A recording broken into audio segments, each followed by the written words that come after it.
Good evening and welcome back. Happy St. Patrick's Day, I guess, for those that celebrate the occasion. I'm celebrating the occasion with a red beer, so and a green shirt, of course. I also have two of you tuned tonight. Not many people on tonight yet. We'll see if many more people show up, but maybe they're out celebrating St. Patrick's Day. Who knows? We're playing. Always here and dropping fur everywhere. Ian Joseph, welcome. So I'm at a particular spot here because I'm preparing the Pentium 3 machines for the LAN parties coming up here now soon. If you haven't watched that video, go watch that, of course. But it made so I kind of lost one of my stream machines to do this. So good evening, Christian. But I wanted to play something a little bit older this time, and I did just tweet out a picture just with the box for Imperium Galactica about a week or so ago, and someone suggested, like, hey, is this stream material? I'm like, you know, it might be, and it is.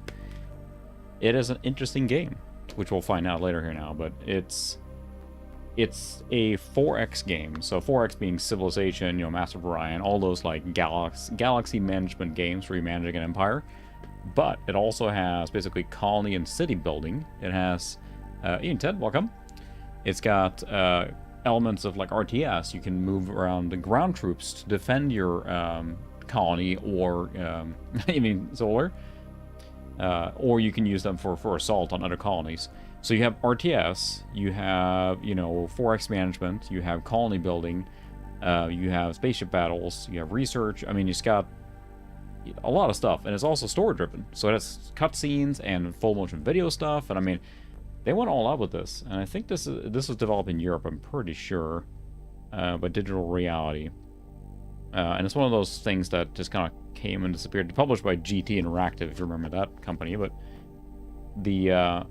it's unfortunate because there was a sequel, Imperium Galactica 2 Alliances, which is really good. It's full 3D. This is not. This is old DOS.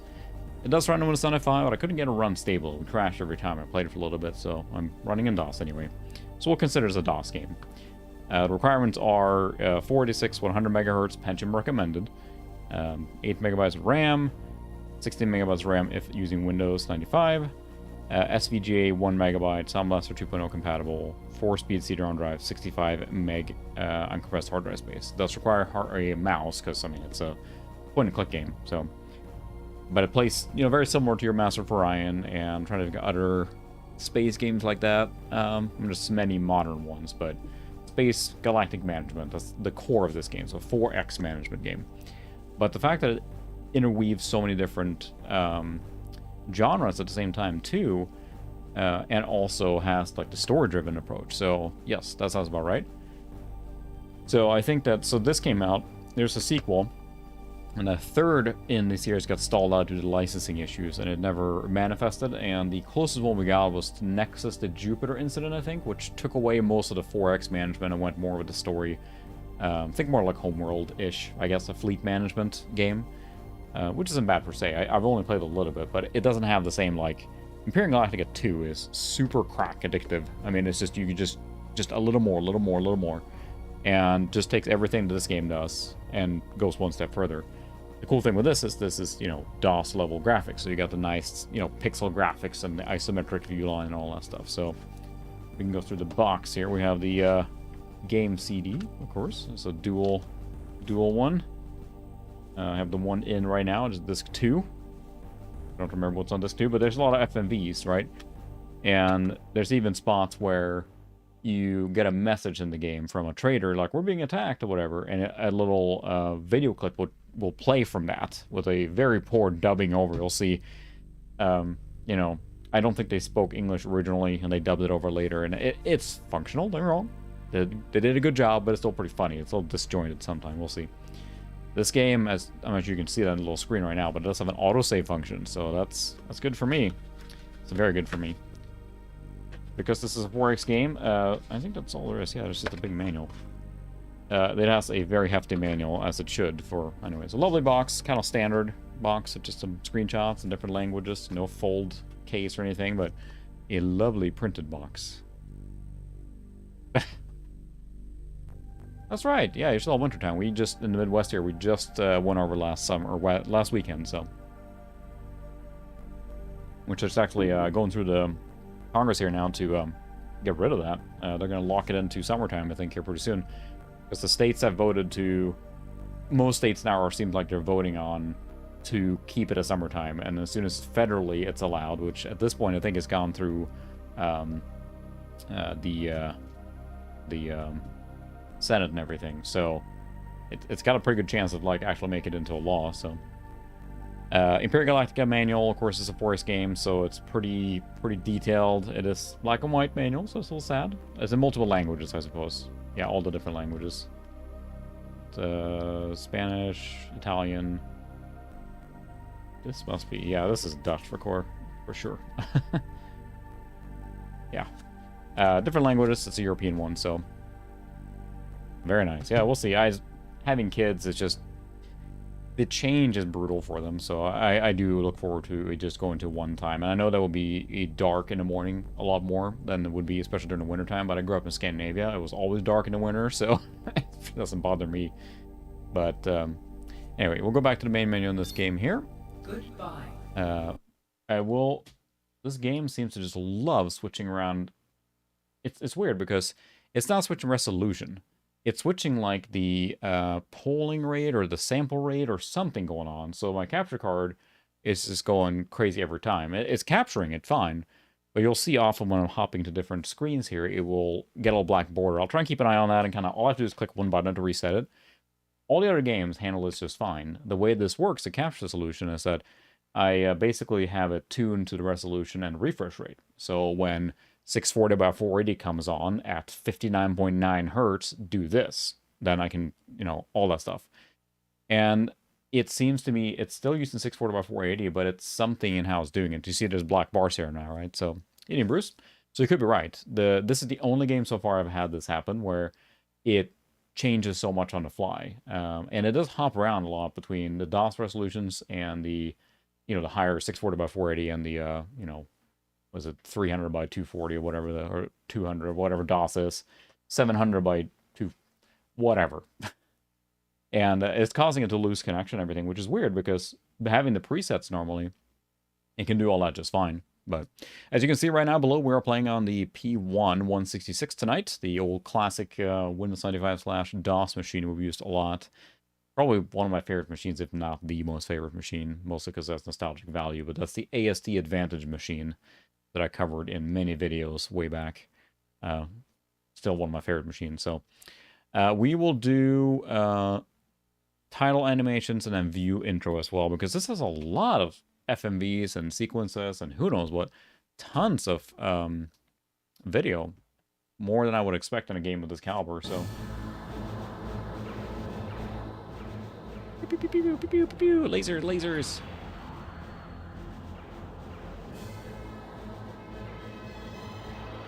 They go really deep into the epic part of it, right? So tonight, in honor of St. Patrick's Day, then I'm drinking a brick red ale, so an Irish-style red ale. I like red ales. They're I feel like they split the difference between like a lager and something deeper. So it's a generally local to the Midwest. It's brewed in Iowa, so it's a nice red ale. So cheers. Space, the final frontier. Yeah, I think that they had like in-house animator or something, and they were just like, all right, let's see what we can do now. We're gonna go just nuts making all these animations. But I don't think story was definitely not a part of. You think of Master of Orion or Master of Orion 2 and stuff like that. Yes, there's a bit of a there's a story progressing, if you will. But in this case here, you are a character and you have animations and you have full motion video in between, and they're really pulling that story. Like you're a person or character in the game. And you get assigned as a lieutenant in the beginning just to watch for a few planets, and as you go up in rank, you get more planets to manage in a bigger empire until it finally lets you loose in the whole galaxy map. So they're really a progression. Yes, definitely in the future. The old standby, we're going to fly around the logo. It's epic. Whoosh. I remember I was testing the capture of this game last night. I kept having to hit escape to get past it. See, now it did the same thing here again, so I gotta do bloop, and then Then we're back to normal. So we'll keep an eye on that. But I think it's mostly going back to the main menu. You can see the black bars. I think you're right, probably. It's bizarre because the capture software just detected as the same 640 by 480, but something's... It's like a non-standard signal or something, so...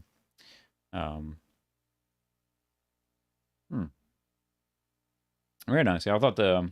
sorry for being so late on watching a video, but it was awesome. I think my comment reflected that too.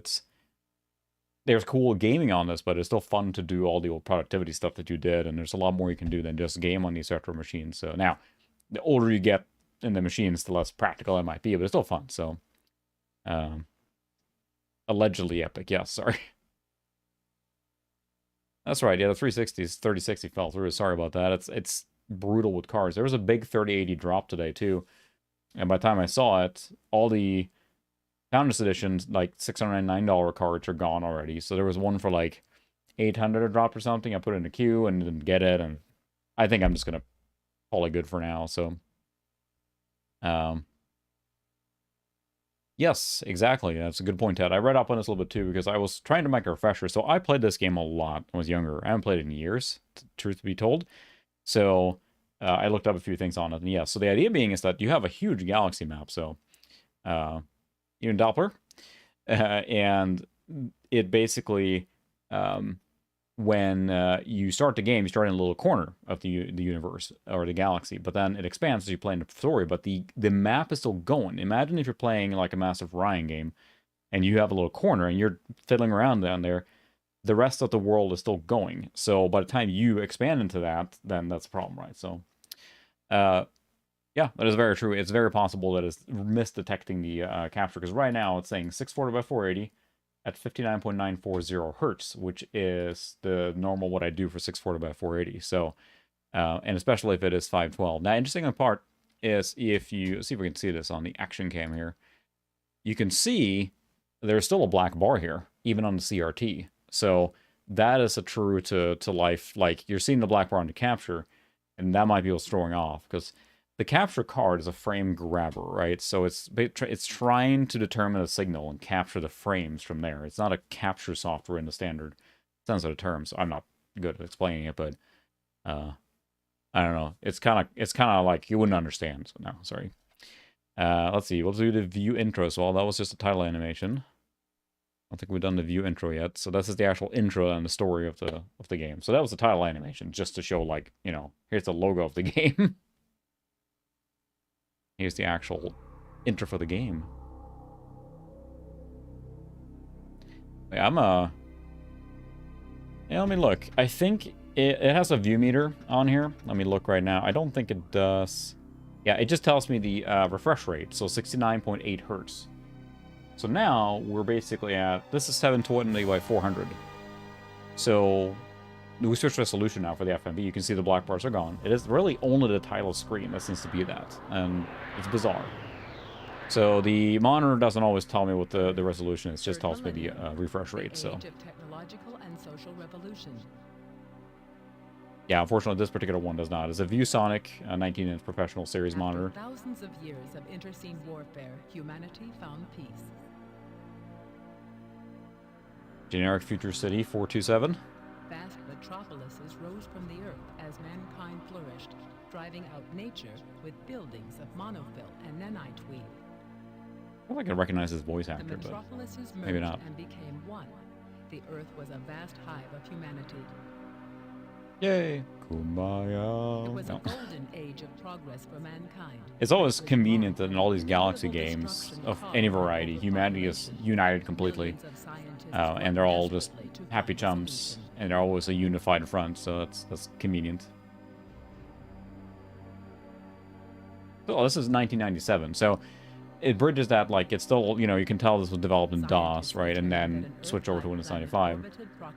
So, yeah, that's what I wonder. You're probably right, it is just going gangbusters with different resolutions. Interesting enough that the capture sees it as the same one, but I bet you're right, there's some minor difference there. Indian Foil, welcome. There's some minor difference there that's caused in the capture. And let's put it this way, it can capture it just fine. The problem is that it's detected as another identical setup for... Whoa! Stuttering!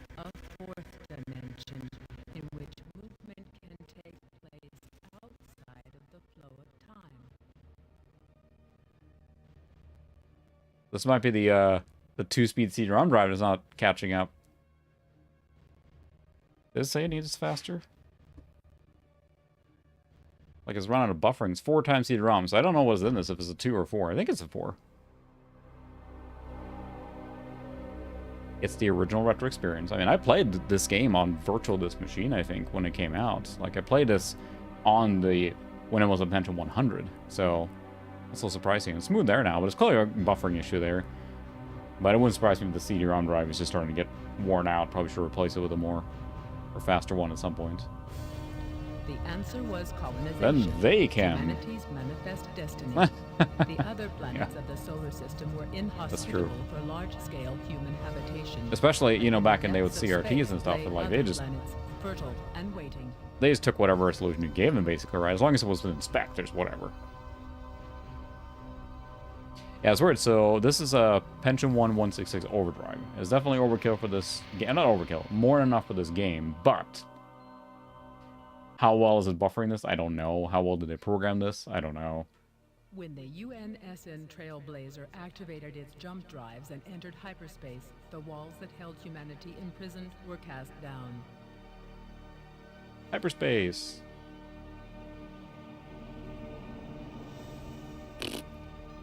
Huh.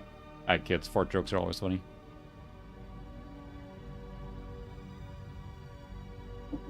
Alright, we're getting to the point now where they came, all the evil ones, whatever, I guess. Who knows?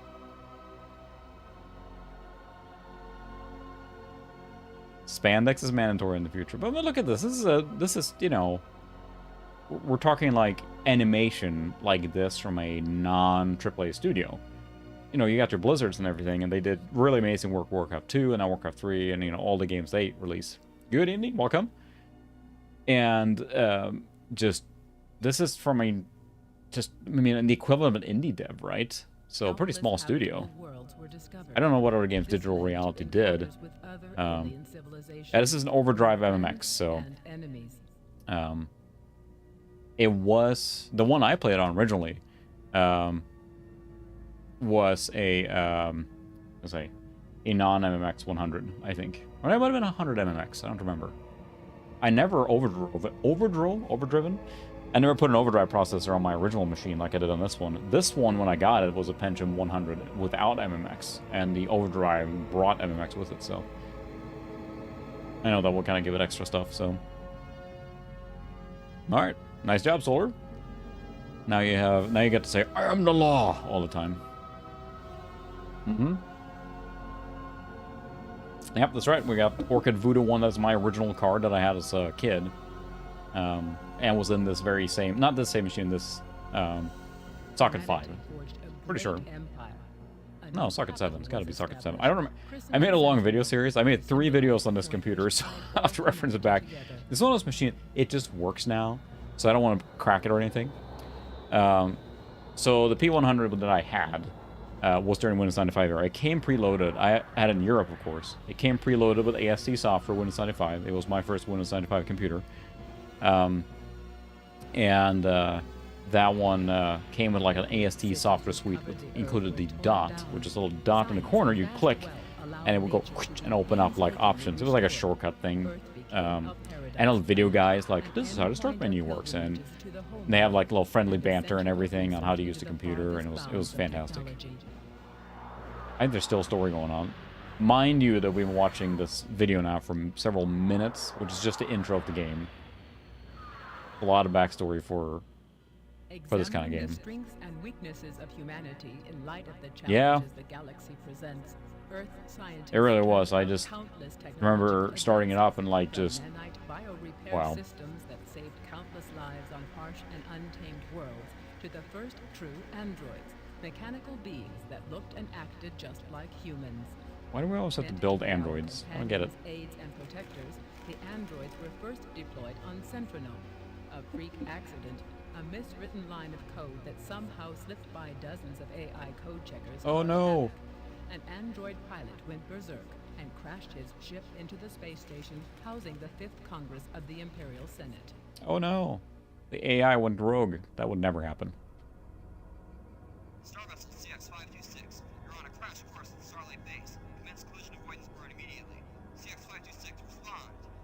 No.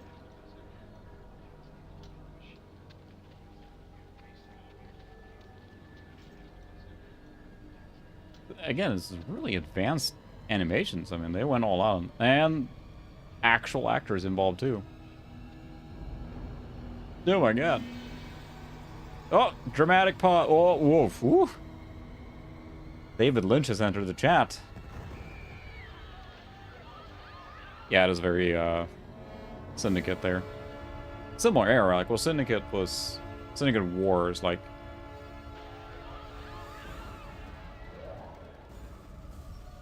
They didn't just describe this. They're like...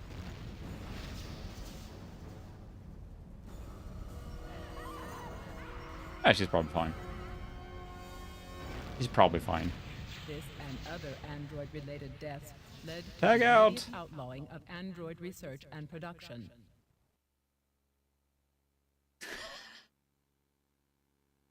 They're telling a story, right?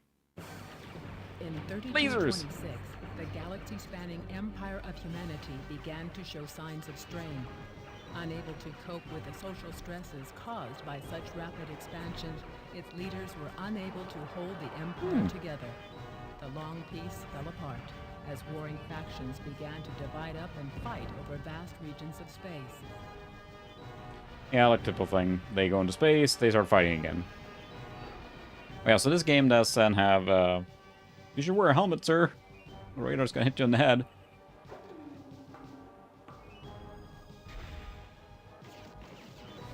Sensing weaknesses, expansionist alien Of course they look governments like began Terminators. probing humanity's borders.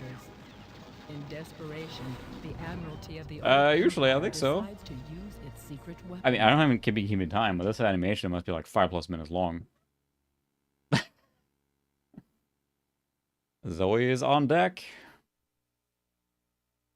There. Everyone caught up now? There'll be a quiz later on the story of this game. So now we're good to go to start the game, I believe. Which starts with an animation.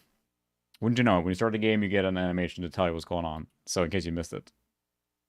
Yeah, they do look like Judge Dredd robots. I mean, the movie came out. Welcome to Imperium Galactica. The narrator narrates a lot. Every time you click to a different screen, they narrate it. So keep an eye out for that, because it will say, Star Map, Colony, Base. Oh, there we go. There we go again. And video. From the CD, which has a spin up again. There's a game in here, I promise. That's you. Yes.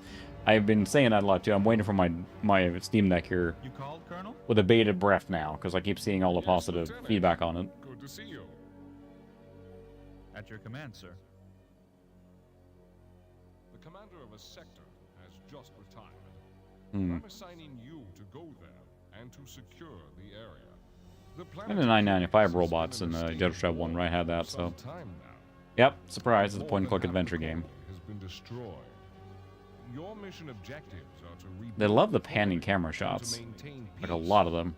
Although I will remain your I thought the game had support, frozen here, but they just also cheaped on capture animation the here and just governors keep it in of that three spot. planets in the sector. Any questions? One, sir. When am I scheduled to leave? You have 4 hours to pack your belongings. The transfer ship will be waiting in landing zone G5. Good luck. Thank you, sir. And we go. Oh, had a little Star Wars cut there, fade. Look on. There's a game here eventually. The idea being that you're, you know, you're assigned this little quarter of space to, or piece of space to maintain and manage until you can grow out of that space and get promotions.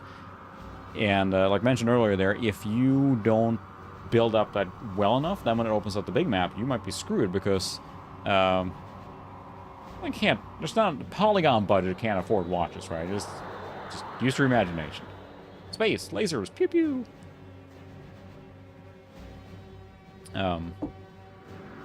Speaking of polygon budget, I was playing like Gran Turismo 1 on the PlayStation on the Mist or whatever, and I was looking at the Gran Turismo 7 footage, and like there's probably more polygons in like a rearview mirror in Gran Turismo 7 than it is in the entire car in GT1. It's pretty crazy how far we've come.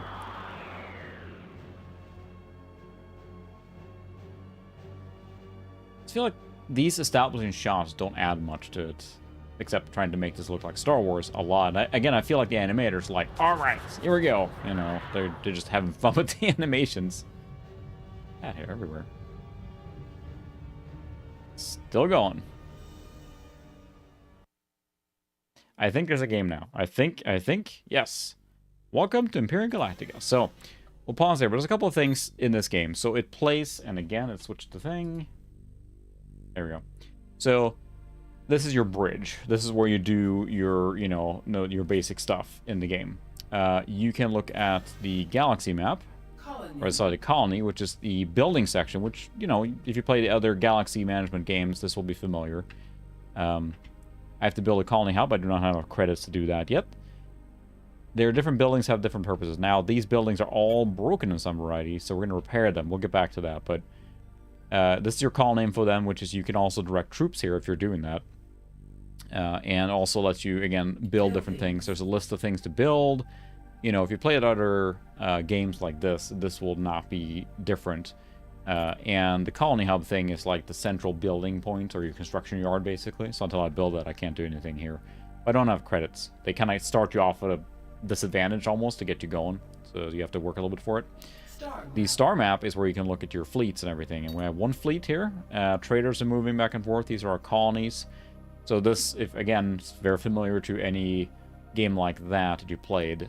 Nothing different there. But there is story, as you'll see, and the game progresses. But we'll turn on pause. Colony. First thing we're going to do is repair some of these buildings. We'll start with them broken.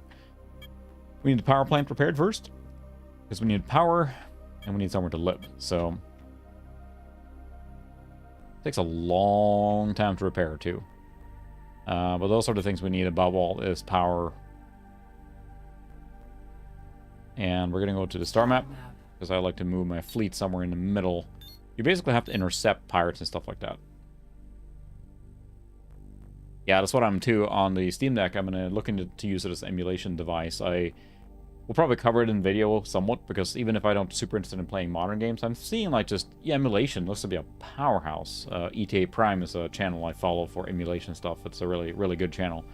And he did some initial testing on it. And I mean, it runs, you know, your GameCube and Dreamcast and like without breaking a sweat, right? So, yep, Space Trailer Park. And trailer parks, we know is there. No. You can, like any of these games, there's like a million different things you can manage and whatever. We'll get to that, but it starts up pretty small now, so... Oh, nice. Yeah, with PS2, what I did, I have the soft, or the McBoot or whatever. Message. Message. Bridge. Bridge. Uh-oh. And here we get a little video clips. Spinning up. Please help us. We're under attack by pirates. That was not Obi-Wan. Free McBoot, there we go. Star map. Star maps. Now we need to intercept the pirates. Oh my, they're all the way up there. See if we can get there in time. Fly! Come on. Come on, there we go. Okay, so now we have the trader here we need to move out of the way, and we have our little fleet here. And, you know, this is real time. Which is not, I would say, common for these kind of game. I mean, turn-based, I know Master Brian does that, you know, things like that, but... Lasers, lots of lasers. Just like it's using the targeting sound from... Cheese it! You can even click here to watch little videos of the fight going on if you want to. Look at that. Look at that. Like, they crammed in so many buttons and stats and who knows what here. Oh, they ran away. So the free McBoot, I used that, and then I used the RetroNAS project on a Linux-based machine. So I'm loading the DVD files for the PS2 over the network, which works really well, actually, so... I thank you for your help, Lieutenant. If you'd arrive any later, I'd be dead for sure. Good rating. good fight. And that, of course, expands more and more as you get more ships, things like that. So we're waiting here still for this thing. Power still happening. Costing cash. You build cash by taxes slowly. I'm trying to repair the things that are required for this place first. Like, we don't have power, and there's not enough food, so... Goodness, cat. I think... I don't know which ones produce food. I think I need a hydroponic farm. Let's see... Hydroponic food farm, yeah. But I can't build that yet because I need a hub first, so... Unisukra, welcome. Yeah, the SSD, I think Dermot from Game Tech Refuge, he put an SSD, I think. Maybe he did a spin. He did a SATA. I don't think there's a huge benefit to it, per se, except less power use and everything, so... yeah. What I like about doing the RetroNAS thing, and I'll cover it in a video at some point, too, because I love that little project. That's where I have all the... ISOs for the PlayStation Core on the Mister. They all sit on that NAS, so that's what a spin-up time is. But then also I have the PS2 games on there, and that loads as well over network, and it works really well. So, Star Map. And we can go to the other colonies as well and see how they're doing here. This is an ice colony. They're having a good time. Colony information. Colony information. There's enough food, so we should probably build... Colony. Buildings. Yeah, there we go. Hydroponic farm. Colony. Right, hang on. What's it? Food or... Yeah, food. Colony. And I'm sure that will not get tiring listening to colony information. There are obstacles here, and how you build this here can matter, because you have to defend this. If you create too many choke points, then if someone lands here later... Even Nico, welcome. If you have an invasion here, you have to basically use tanks to you know, fight them off, so... Yeah, I have the benefit of... So we live in a new construction home now, several years old, but they use Cat 5e for phone cabling. So, for that purpose, that you can basically just go to the end in the storage room and re-terminate the connector, and then also go to the wall jack and re-terminate it from a phone jack into a Category 5e network jack, and boom, I have network across the whole house. So, that's pretty convenient. I also... I'm telling you one, but during the cover of darkness, when this house was being built, I came here after hours when there were no construction crew here, and I ran extra Ethernet cables in the rafters and the walls before it was done, before drywall was done. So I snuck in a couple extra network jacks here and there where I could. So that made me be able to have a hardwire up to my TV in the main living area and everything. So, and there's much better wireless solutions these days, but I wanted hardwire in certain spots where I could. So. Oh, no, they're daisy chain. That's too bad. Yeah, here they were all, like, individually ran, every single one. So what I did is I ran a couple... there were several spots where they run, regular cable. And the coax cable for that, I basically piggybacked and ran Ethernet there as well. I didn't wire up everything, but I ran, like, one extra where the retro setup is. I ran one extra up to the living room. And I ran one extra to the other side of this room as well. And then...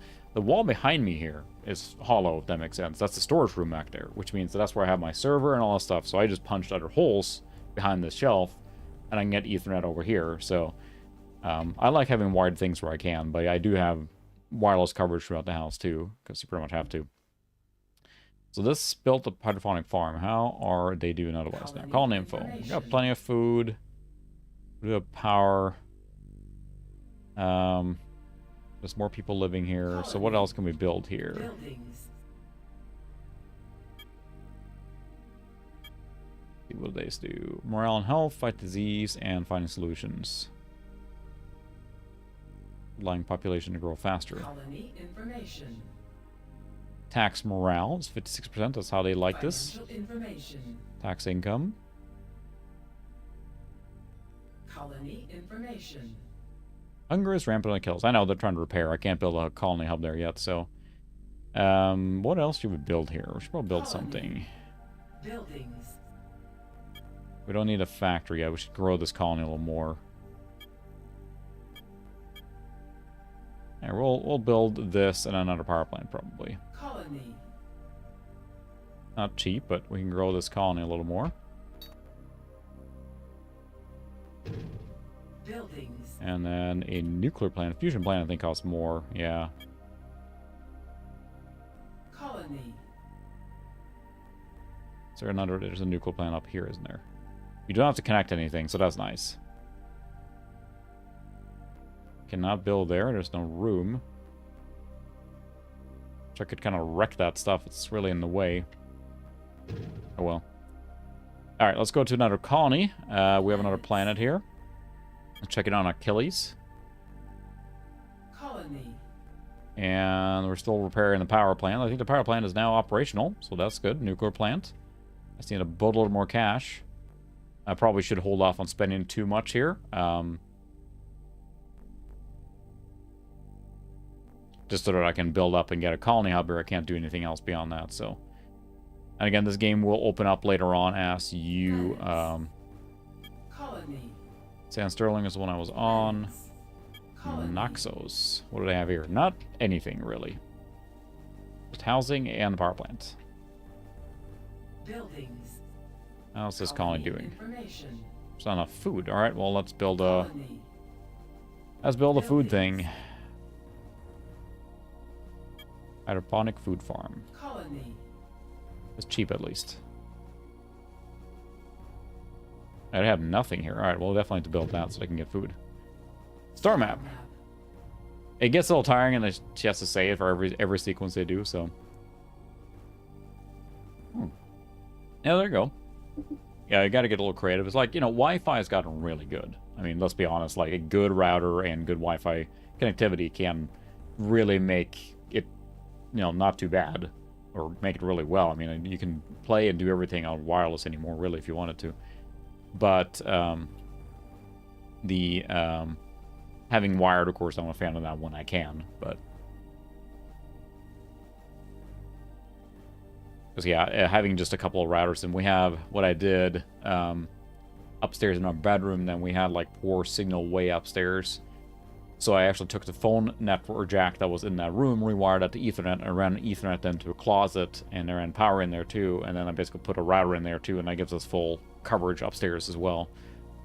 Just two different Netgear devices, or Nighthawk ones or whatever. I could probably get a really beefy one downstairs, and maybe that will take care of everything, but this works for now, so. Colony. Alright, how's this going? We have power here now. Colony information. Colony information. We don't have enough food. I can't build anything here yet, so. That has not happened yet, so that is in, was it April? The weekend of April 9th is that event. So, for those not aware then, I was invited to bring retro computers to a huge modern LAN here happening in town. Like several hundred people. There's a huge, they take an entire sports arena filled with computers and a whole bunch of sweaty nerds playing games for all night, basically. It's a lot of fun. I usually don't play modern games, so last time I brought the P3, the Dell 450, and the owners noticed that, or not the owners, the organizers noticed that, so this time they asked me, hey, this is our 20th anniversary, how do you feel about bringing a modern machine for people to check out? And I'm like, yeah, sure, so. A lot more cash to build a colony hub. Thanks, that was a fun video too. I tried something different. I tweeted about it, but I realized I had put my own goals for each video too high. I was making it too complicated, and I was writing too many scripts, too many things. That video had no scripting and no prepared lines. I just recorded it on the fly, kind of pieced it along as I went, and then just recorded it. Now, not every video will be like that, but it worked. I was able to pull it off, I feel like. And I want to mix in more honest reactions, because I feel it's more personable. If you have me just kind of off the cuff talking, and streaming helps getting used to that. You know. Oh, message. Bridge. Someone needs help. Bridge. Oh, I got an escort ship to... A cargo ship will be passing through your sector, and you must provide the escort. You know what to do. Good luck. That was That was not the original voice actor there, I believe. Or like the person who was being filmed was not the person talking for sure. But, and of course you get a little video sequence, which I'm sure will mess up the, yeah.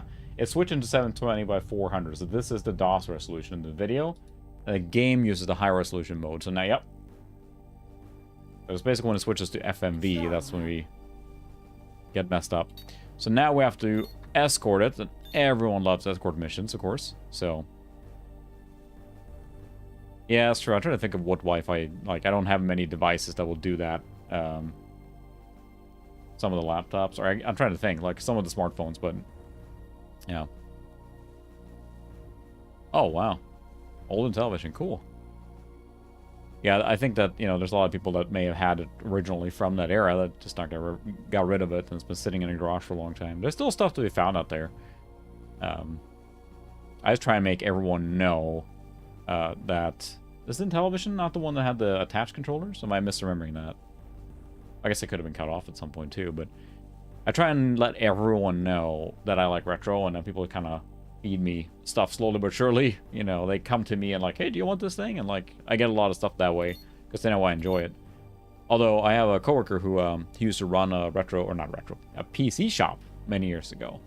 And that's when he was like, you know, custom building 286s, 386s, and 486s later on. For customer and stuff like that. And the stuff he described to me that he used to have in his shop was just like... And then eventually it was not worth anything, so they recycled a bunch of it and gave it away. I'm like, oh, if I would have, you know, if I would have started working there a few years earlier, I could have just a gold mine. But, you know, here, that is what it is. But I make sure everyone at work knows. That way they come to me. Like, that's how I got in video cards. I got in, you know, computers, towers, video cards. I already said that. But just random stuff, right? And it's been a great way to kind of get a steady trickle of junk, if you will. If someone drops a beige tower in a recycling bin at work, they come to me right away. Hey, did you see what dropped here? I'm like, yes, sir, I'm right there. So that's awesome. There is a recycler in town, actually, that you can recycle anything, basically, electronic. Which is great. They take it and responsibly recycle it. I talked to the guy who runs it there, too, and it's like, so, you know, do you guys get any, like, beige machines, stuff like that? And it's like, oh, I've got a whole bunch of pensions sitting in the back. I'm like, oh, really? And no, he can't sell them to the public, and I'm not sure if they have to, like, destroy them or what they do with them, but I have a feeling they probably just resell them and at higher places. I've seen they had a Model F keyboard sitting, and that they were priced market rate. It was like over $100 or something like that, right? So I think they're probably selling stuff.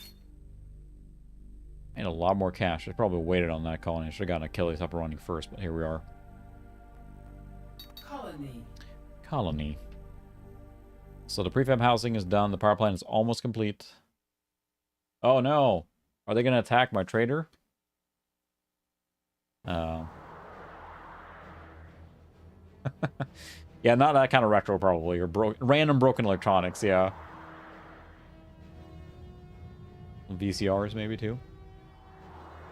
Yeah, the Amic... Is that the... Which one is it, the new one? Because you have the Amico, which is the Talrico drama. Is that the Intellivision Amico? Okay, so that is the one that... Tommy Talrico, who is the Video Games Live composer guy, and he's done a lot of music, too. Oh, no. How did we know they were going to attack us? How could this happen? And I think... By the time this Amico project comes out, it's going to be like everything else. It's going to be an Android box. There's going to be a x86 box. They'll be outdated by the time it comes out with no support, and it's not Ouya. It's just what happens with these things. They all have these grandiose ideas, and it just doesn't work out.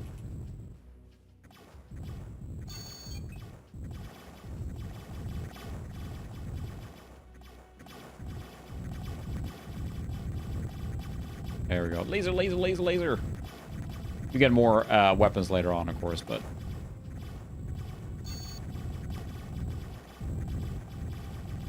They should start fleeing here soon, I think. Take that. And it's, you know, the real time is both cool and challenging at the same time. Okay, pirates, retreat while you still can. Where are you fleeing? Chip status. You know that they'd like all the ideas they had for this are cool and everything, but it's overwhelming amount of information and data. See, now the video is messed up again there. Versus game. All right. It warms my heart to see a competent commander at last. Good work. Please accept this shield version 1.0 as a token of my gratitude. I'm glad you specified the version, so. So this game hops around with lots of different like stuff and genres, and later on as we get further in the game, we'll have ground assaults too, which I think is pretty cool. I mean, that is a neat idea too. Colony. But at the heart of the matter, this is a, you know, standard, not standard, but a 4X game, meaning the, what is the, it's expand, explore, exterminate, exploit, or something like that. 4X stands for that. Expand, explore, exterminate, exploit, maybe. I don't remember. But the 4X genres, meaning that's your Civ games, your Master of Orion games, any of those, like, Empire management games. Buildings. It costs 40,000. Inventions. Inventions.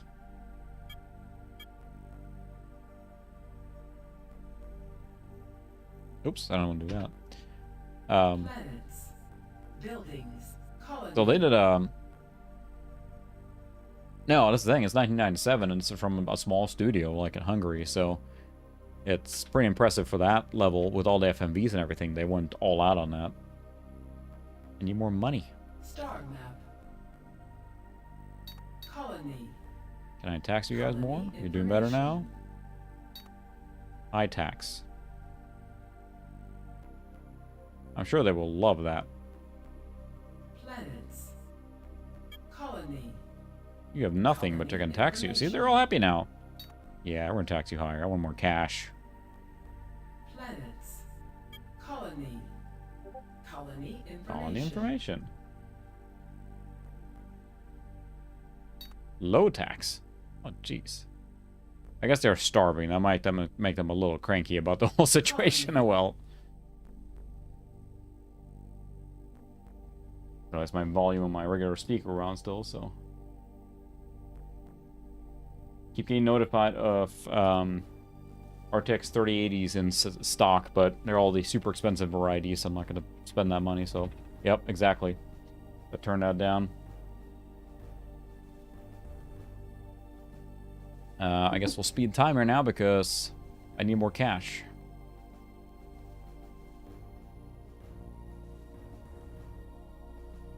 Yeah, that's the thing. They just crammed everything in here. And this is real time now, so it is running at, you know, I think it might run faster here, but it's actual time. You can see the time clock here is about like half an hour at a time. So it's not like a typical thing where it's like weeks and months or whatever just to move around the map. It is, you know, quote unquote real time.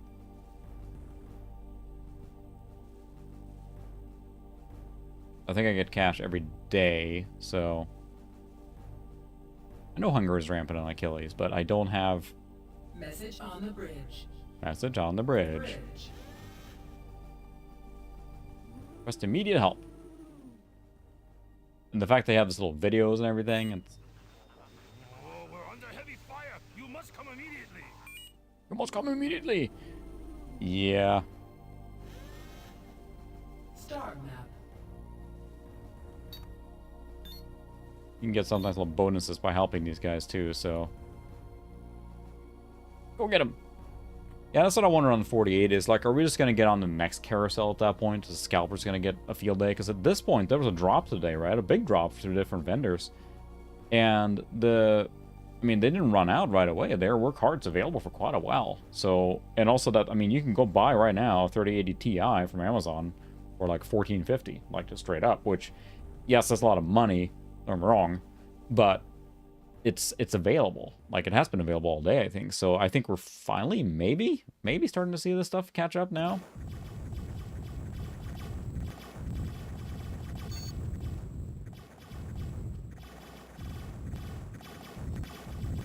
Yeah, the comment in the beginning is pretty straightforward. There's not much to it here now. Once we get the colony hub, we need cash for that. That should help unlock things more. Now we can actually develop our colonies more and build more stuff.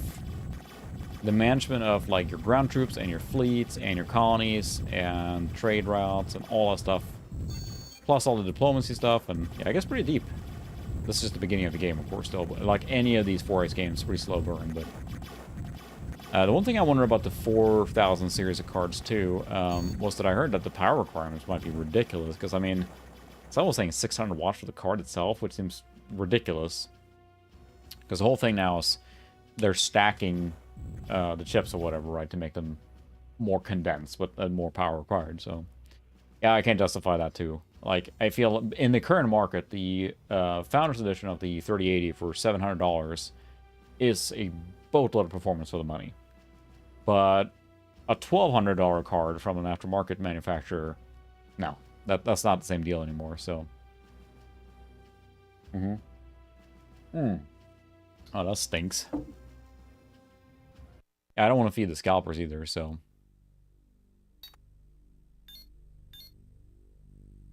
Still getting some cash. Colony. Colony. Colony information. Tax Moss 32%. Well, I figured that as much, but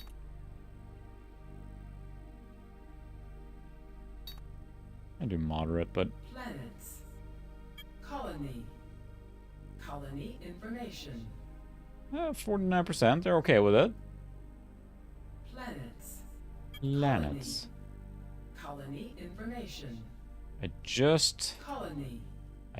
want to get to the Star map. Whew. Yep.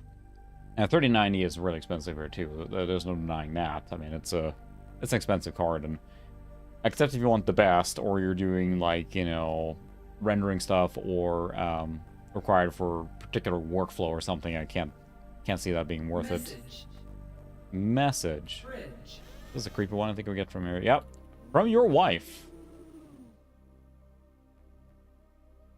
Spin up. Yep, message from Ian Jr. Hi, honey. We just called to say, well, how much we miss you. Come in here. They have, I mean, I tried to do the story. You have a kid too, so, you know, don't mess up. Hello, Daddy. You know, today was my first day in school, and my teacher said I was very smart. So I wondered if you might be able to up my allowance so I could buy more toys and stuff. Don't pay any attention to the little. Oh, boy you over children. there. I just hope. Evening, you Alex. have Welcome. holidays. Hugs and kisses. That sounded like Tress McNeil almost, or it sounded like I recognized the voice actor that that kid.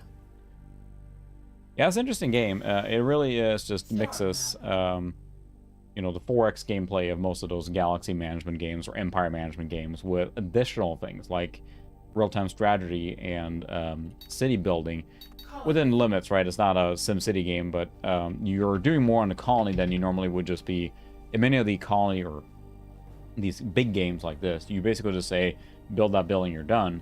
Here, you're placing it in a city, which then has an impact later on defending it and things like that. So I guess we can start repairing some of this stuff. Costs money, but it takes a long time, so maybe we can at least get a repair going. Oh, they're revolting? Okay, fine, we'll turn on the tax. I know they're revolting, but I need a colony hub. I don't have cash for it. I will stop repairing that. I have 40,000 to build a colony hub. Hunger is rampant. I know. Just pay me money and I'll fix your problems. Millennium? No, I don't think I played it. I remember seeing that mentioned, or I don't think it was like in magazine ads and stuff like that. So, even Taldrain, welcome.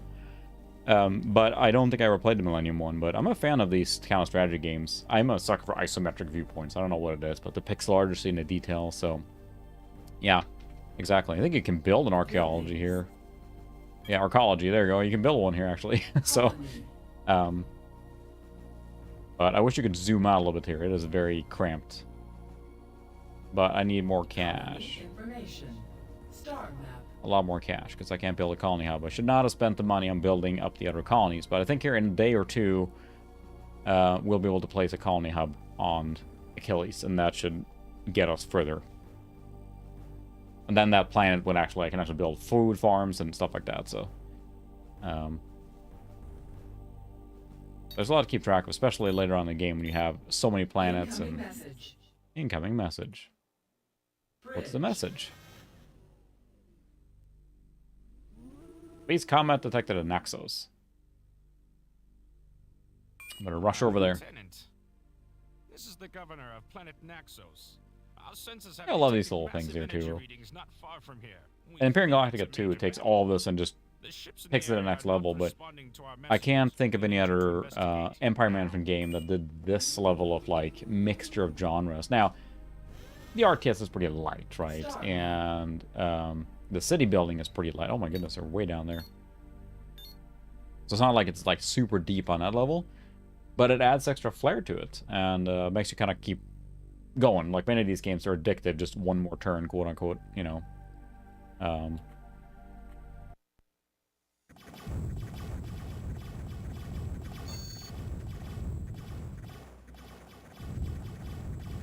There we go. Now fight. So far, we only had little, you know, little skirmishes. Nothing really serious yet, so... You may want to take off there. And he's gone. Fine. Pew pew. Okay. So that was an Amiga, yeah. There was. It's funny because there's a lot of rating average. What do you mean? I shot down the fighter and one took off. So the Amiga did really interesting things with some of those management games. You know, Outposts and those things, right? Like it was kind of like a revelation. Okay, can't move. There we go. All right, we almost have enough cash right now. I think one more day and I'll have enough cash to build the colony hub finally on Achilles, and then the people can stop starving to death. Whoops. Because I can't build buildings without a colony hub. And then I can actually build the farm to make food for these poor sods. There we go. All right, let's go to Achilles, build our colony hub. ASAP. Colony. Buildings. Colony. Colony hub. There. Smack it down. Now it takes a while to build this. Alright. Thanks for stopping by, Solars. See you later. And take a look at the next video. So good luck with that. But yeah, I love the fact that the Amiga, I don't know, they tried to do more advanced games. Not saying that the other games that were on it weren't advanced, but there was more than just, you know, your jumping man arcade games, and like the Amiga really tried to do stuff like that. So yes, it started on Amiga in SimCity, the first one. I remember that my neighbor who had an Amiga 500. All right, a little quick history lesson here now, but yeah, or not history lesson, but my neighbor, who I'm still good friends with when I grew up, right?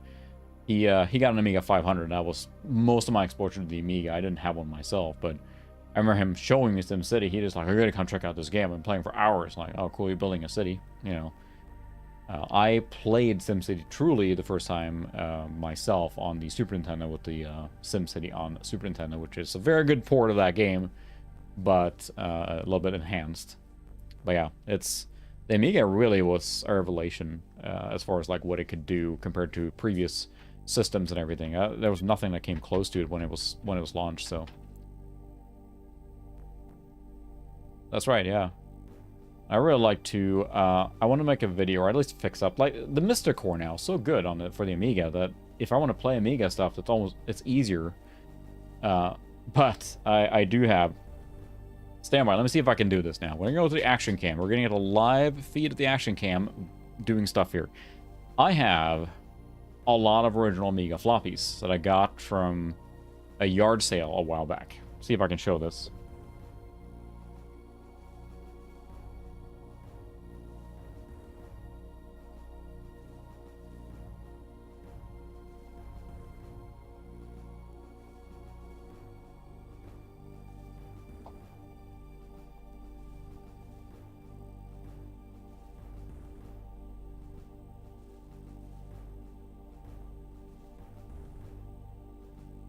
That was all Amiga floppies. So what I'm thinking at some point, I should get my Amiga 500 back in working order. It's fine. It's kind of taken apart right now. And do a live stream where I just go through all those floppies to see which ones work. Because there's like hundreds in there. the garage sale I went to, there was one of the family members that passed away, and he had a very large collection of big box games, which is a couple of years ago I did a big box haul like locally, right? And that's where that came from. And they also had a boatload of Amiga floppies. No boxes, unfortunately, but you know, they just wanted them to go to a place where someone would use them. So yeah. So I have hundreds and hundreds of original Amiga games that, you know, you're looking at 4 or 5 floppies for a single game. Chances are one of those are not going to work. So there's going to be a lot of like trial and error and like try this game, you know, load it up. Oh, whoops, floppy 3 is broken, so you can't play the game, or whatever it might be, right? But it might be fun to go through that at some point in our live stream. So, okay. I always love these history lessons. I always love learning stuff about the history of games and stuff. But I have a very soft spot for the Amiga just because I grew up so close to it. My neighbor, I mean, I remember one day I came over, I'm like, hey, I'm gonna go outside and play. It was like the summertime or something, you know. I would always just knock on the door and say like, let's go outside and play or whatever. And he was still sitting like in his underwear and a blanket, playing Lost Patrol on the Amiga. I just gotta play a little more. I'm almost there. I can almost make it now. And his older brother, who was quite a bit older than me, he's like, hey, I want to go, you know, kick the ball around or something. I was like, yeah. So I played with his brother for a while he sat inside just playing Amiga. So it was an addictive system with a lot of complex games on it. And I mean, we're talking like, you know, late 80s, early 90s now. And you look at that era, DOS was not there yet. I mean, VGA graphics wasn't even a standard yet when the Amiga came out. So in 85, it was a revelation on the amount of multimedia fidelity that the Amiga could provide compared to contemporary other computers. Nothing came even close. So now that as DOS caught up later on, that of course flipped over as Commodore languished and no new system came out that could compete with the PC really. So but for a while there was, I can't think of anything to compete on the audiovisual levels that the Amiga had.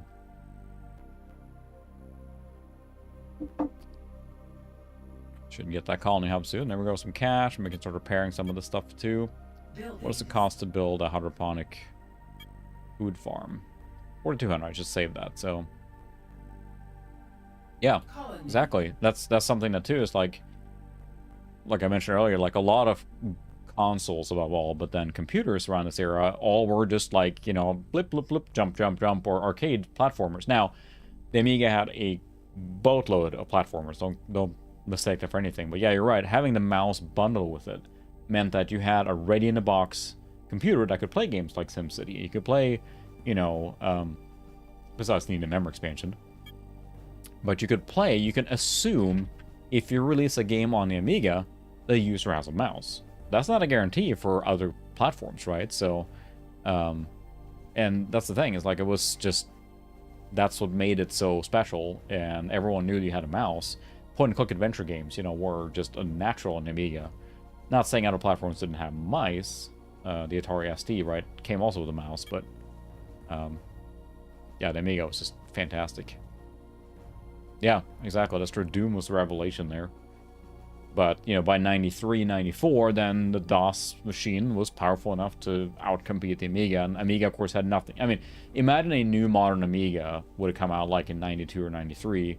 And it would have, like, you know, maybe, you know, been able to trade blows. But mismanagement, you know, poor marketing decisions, etc., etc. It's been covered ad nauseum on the downfall of Commodore. But, you know, it was over by then. So, especially as clone PCs and 100 different manufacturers spitting out desktop PCs, and everyone got a multimedia PC at home, and, you know, it was over by then.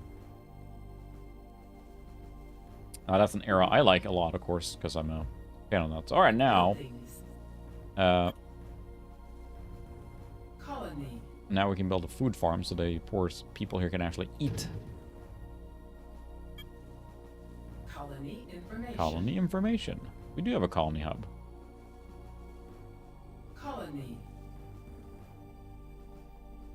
I guess it does provide some food here already, so now we can repair some of the other stuff.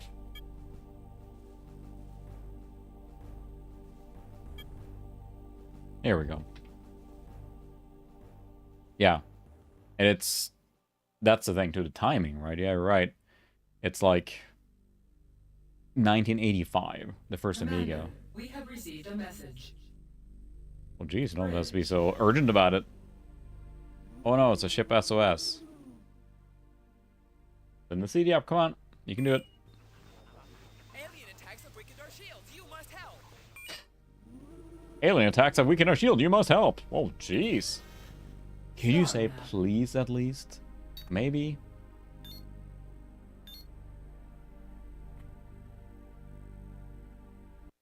As we get our production going here now, we're going to design and start building up our fleet too, so we have more to do with that. So, wow, they're just hightailing it right away. Fine. Acting.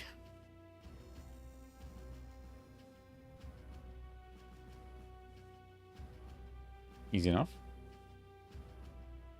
Good. 1,000 credits. Thank you.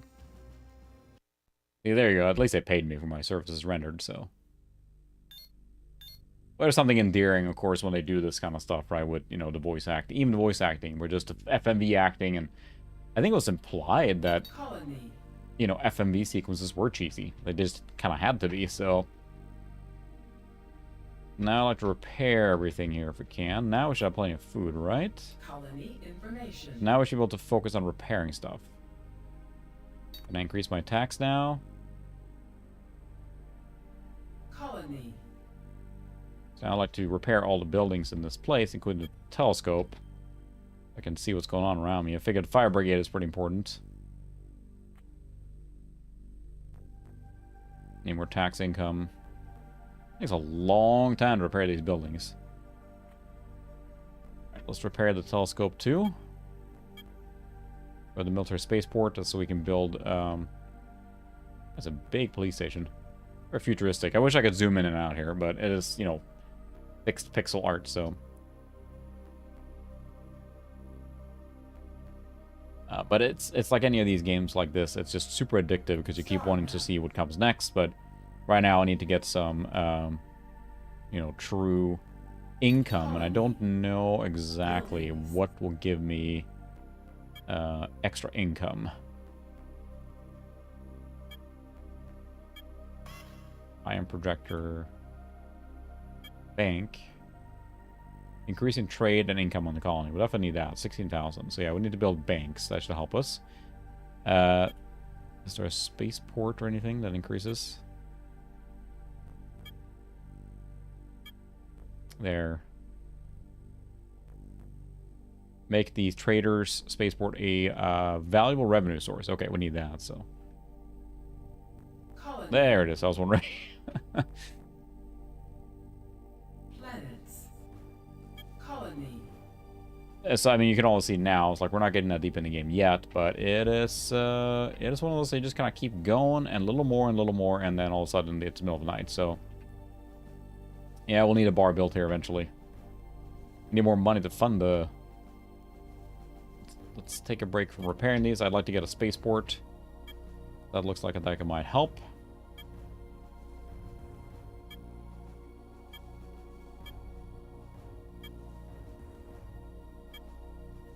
Military Dev Center. We'll see if we can get to 10,000 here. What's our power status on this colony? Yeah, we got plenty of power. Colony. I don't know what the tax morale exactly means. Is that how they like? Oh, yeah, they don't like me here. We probably need some morale booster, so I suppose we do need a bar then. Buildings.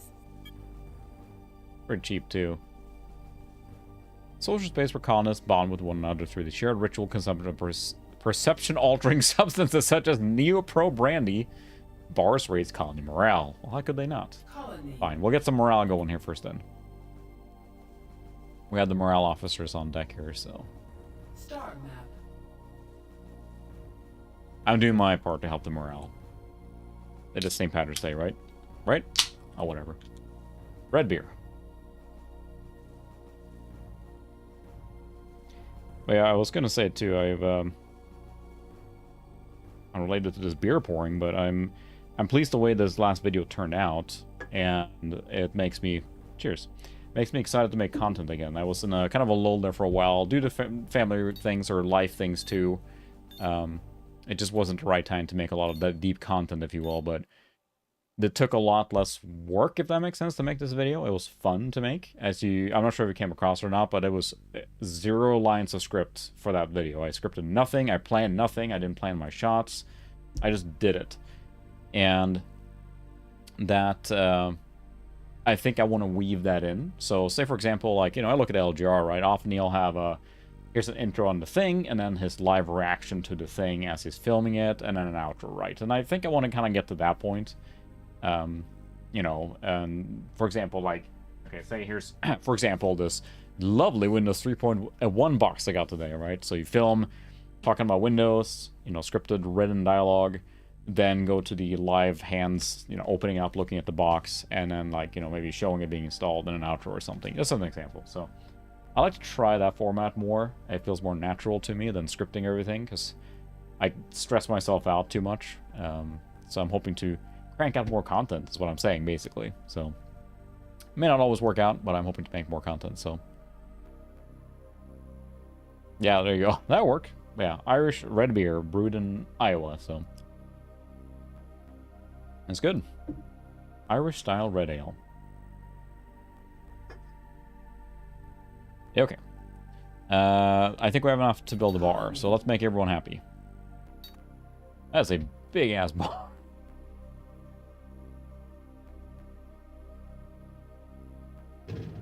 Blammo. That is a big bar. Alright, Suka, thanks for stopping by. Have a good one. See you later. Evening, Christopher. Welcome. We're building a bar in Ted's honor, I think. There we go. Once that's up and running, now we're getting a little cash. We can build. Oh, never mind. Oh, Admiral Mark Tolan. Colonel, did I get promoted? Lieutenant, our flagship, Thorin, will be passing through your sector. Admiral Mark Tolan will personally brief you in this matter.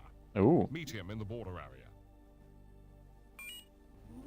Yeah, exactly. That's pretty much what it comes down to, right? And I mean, to be fair, that's basically LGR's MO, right? That's kind of how he does it. But it feels more natural. As I'm getting more used to natural speaking, that's still a challenge. It's not always easy to do it on camera.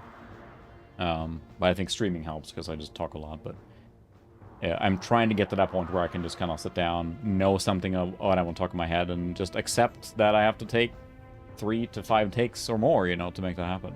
I bet the FIB is going to mess up the video again. They're definitely channeling their Picard, like, a lot. Whoever that voice actor is.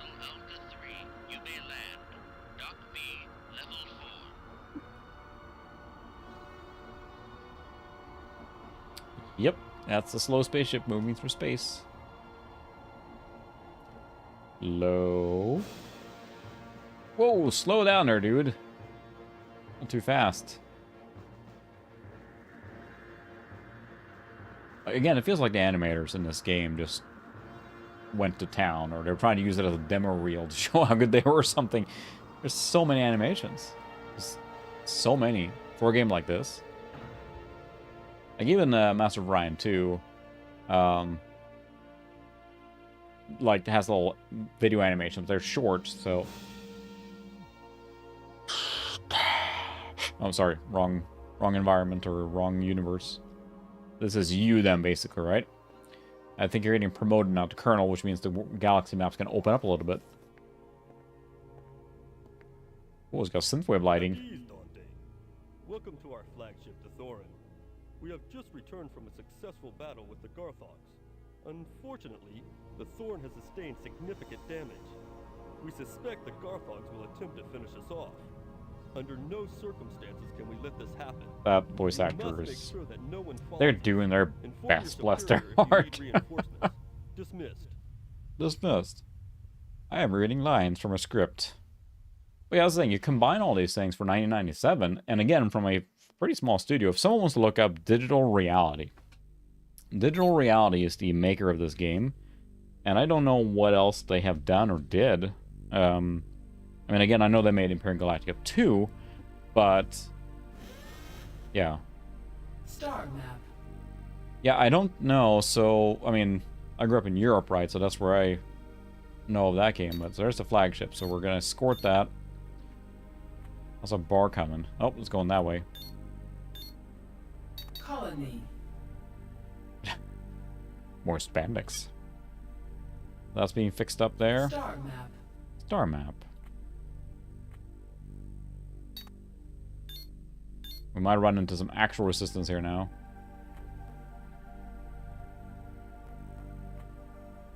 Well, they just kind of took off, so see ya. Bye. Our sensors have detected alien vessels. Uh-oh. This might be a little tougher now. Garthog. Maybe we'll save first, because I have a feeling this is going to be our first, like, real tough battle. We'll see. Hey, they just disappeared. Oh, they're out of sensor range. See, the center thing goes there. Colony. Let's see, how's the bar coming? Their bar is there. Now let's see how they're feeling. Oh, we need more power. They're feeling happier, Colony. I guess. We need a power plant. Buildings. 8,000. The bar is drawing too much power.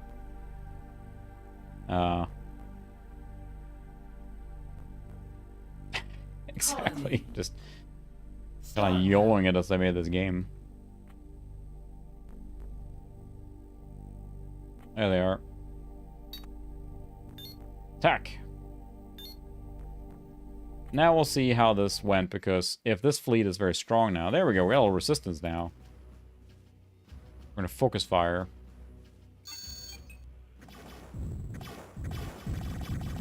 You saved my life. I didn't try to let anyone escape. They just got away. I'll say the that Admiral's mood lighting in there would have made me a little worried about being invited, so... Oh, that's fighting a tougher ship there. It's taking a little more hits. But, again, focus firing down. Has a lot of laser sounds.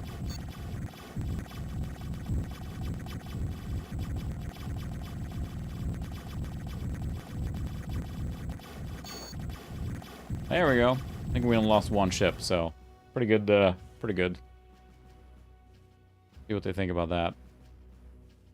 Oh, no video? Before his death, the Garthog fighter sent a message. You have won the battle, Commander, but not the war. Of course, the video got messed up again, too. Sure. But not, we shall not be defeated. We shall hunt you down and destroy you. The Garthogs will rule the galaxy. Well, I'm not going anywhere. I'm right here. Bonus, promotion to captain. All right. Message on the bridge. That was like a boss battle.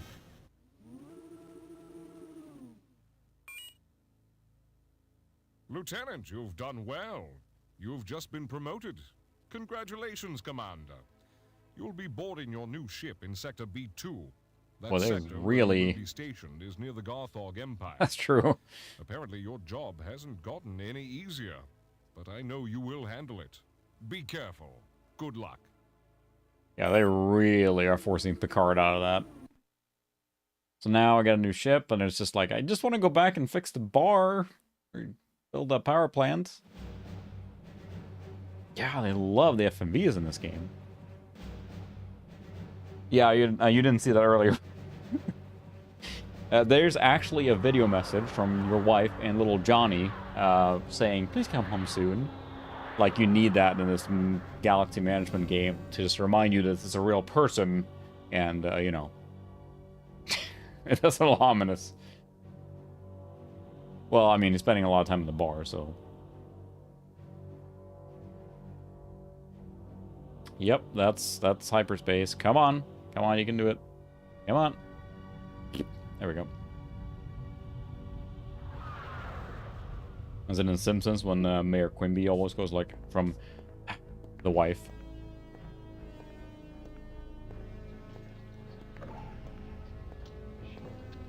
Yep, still... Yeah, they got really interesting mood lighting here.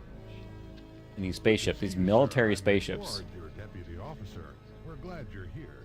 Now, let me introduce your staff. This is Roger, our fleet commander, our technician Carmack, and our mid-tech Catherine Reinhardt. First day's schedule. Hey, is that the yellow suit lady that survived earlier? Level 5, red alert. Captain, Uh-oh. report to the bridge.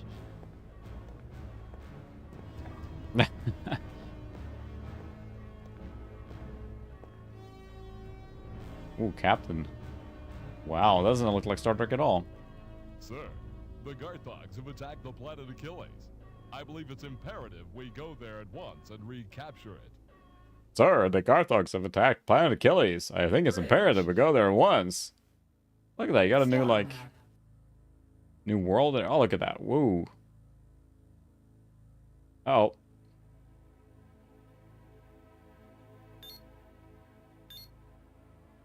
Because I don't think I have any ground forces on planet Achilles, so we'll find out how this goes.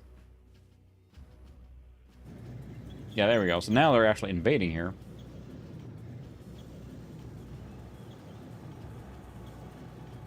And you get to defend depending on how many forces you have stationed here. And I may not have a lot, so... There we go. Light tank. Okay, so I can place tanks now.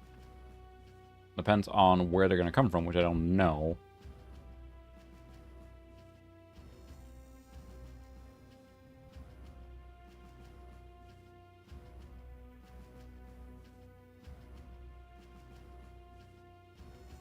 Place them like this so I can just move them where they need to be.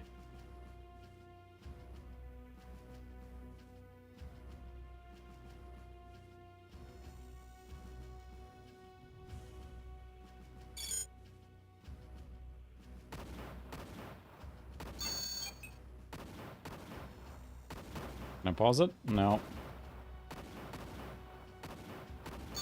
Good thing they're attacking the buildings. They don't seem to care at all about the...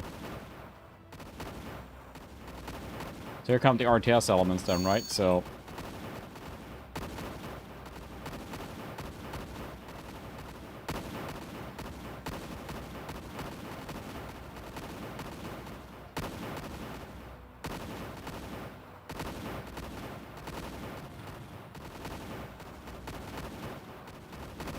Go up there and take care of that thing.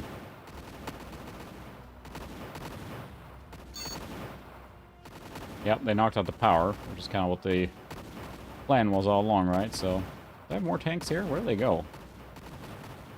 Can't even see them.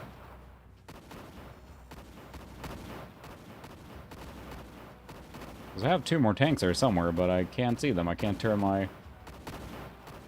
Yeah, they're like, well, screw this. I didn't sign up for this. I think we're going to repel the invaders here soon now. Of course, this is basically just a tutorial for the ground war, but now you have this RTS element too with different units you have to place and everything. And this is pretty uncommon for this kind of game, I would think. I don't remember this being a part of a game like this at all, so... Huzzah!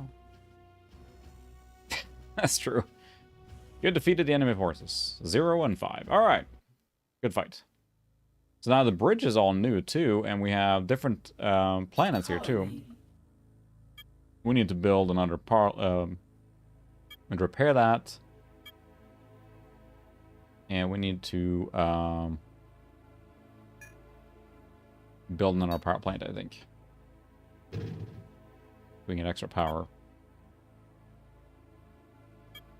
Being repaired now? There we go, it's repairing. So now, hopefully we can get some economy going here, because we need more money. This is a military spaceport, computer dev center. How's this colony doing? Overpopulation and almost out of power. Cool. So I guess we'll build a prefab housing. Too much money. Of course, I get more money now. And this game is an autosave, so I don't have to remember. I don't know how often it autosaves, but that's at least nice. But I need to get an economy going here, because that's what's happening, is I'm running out of cash. New Carolyn. How's this colony doing? Okay, this one's alright. They have a nice tax morale. I guess I don't know what that means. 485 people back you. So let's see on... Planets. And Colony. of course, we're going to take over those planets, because that's what we do. We're going to invade those planets, slowly but surely. Let's see, nuclear plants being repaired. This one's going up here. I need more cash, because right now, of course, we're looking at the supply side here now. I can't produce things until I get more supplies, which is all cash. So, yep, Zoe is right here. Ow. She gets chased away by the dog upstairs, so... That is very true. Why would you not use the ground to your benefit? But it doesn't look as spacey and sci-fi if it's just like a little, thing right on the ground. Her butt? Okay, no. She's up here. She's getting to be an old kitty now. You can tell she's getting kind of like that old grumpy cat look to her. She's a very, very sweet cat, but she's definitely getting up there now. She's almost 13 years old now, I think. So, which, in the grand scheme of things, not super old for a cat. But yeah, she has a beautiful coat and everything. It's just hard to brush her. I have a brush here. Try and brush her whenever she sits down here, but she's starting to like... Sometimes she likes it, sometimes she doesn't, so... And she sheds a lot too, but... Medium hair. Yeah, I think we have enough power now, right? Almost. On that new... This has to get over 50%, I think, before they can even produce power. Your wife. Not name, just your wife. I heard of your promotion, and I'm very proud of you. Congratulations. I wish you could come home for the holidays so we could all be together. Johnny really needs his dad, and I could use some of you too. My tough luck. Anyway, I think of you a lot. See ya. Well, who knows when we come home.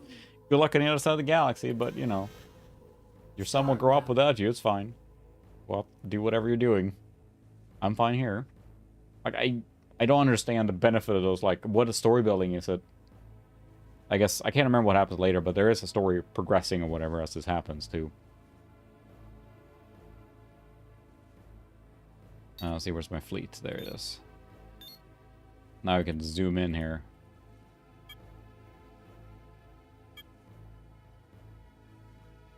There we go. We're max zoomed out.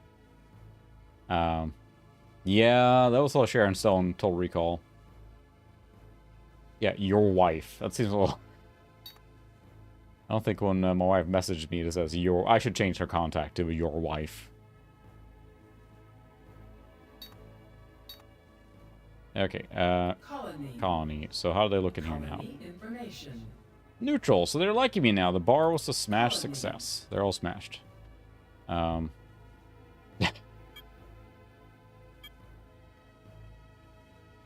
think it's 49% they're actually effective, yeah. Red alert.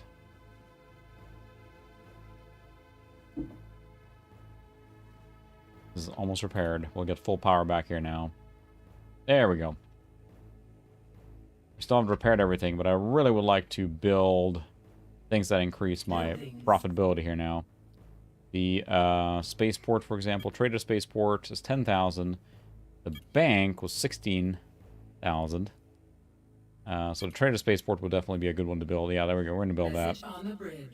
Not until I build a spaceport, you jerk.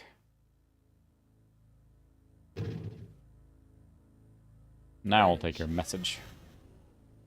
Heart attack. Ah, whatever. I'm under attack again. Please, come at once. I'm under attack again. Please, come at once. I don't know if they're trying to make caricatures of the things. Or what, but yeah. So what I'm hoping to do now is build up economy in all the different places here. Build multiple space. Oh, let's see. Hunger is rampant on Central Gnome. Okay. Well, we'll take care of that after we fight here. Oh my goodness.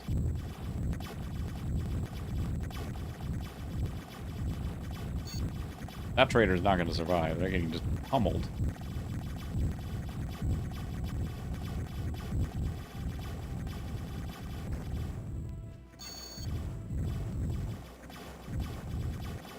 I don't know how a way to defend it either. Yeah, that was a little too on the nose, perhaps, there.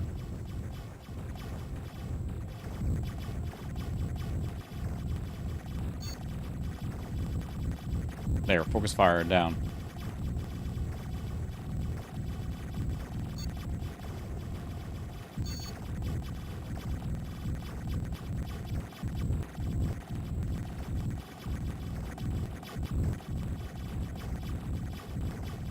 There we go. Now we're getting somewhere. Yeah, I have to get the economy going so I can start building more ships and things like that, so... Aha! But can you attack? Fight back! Lamo. Set thrusters for ramming speed.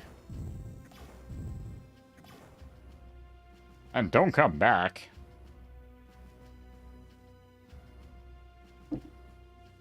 See, has the capture. Yeah, it's right now. Outstanding. Great shooting, man. Respect due. Well, thank you very much. I clicked the button. Okay, sounds like New Carolyn, they're like dying, so we should probably take a look at that. I mean, have enough food here. What's the... Plenty of food. Good. Was it the different? Oh, Centronum. So let's look at this colony here. Okay, so there's too many people. There's not enough food. Okay. So fine, we'll build the. This is water. All right, so we can build that right now.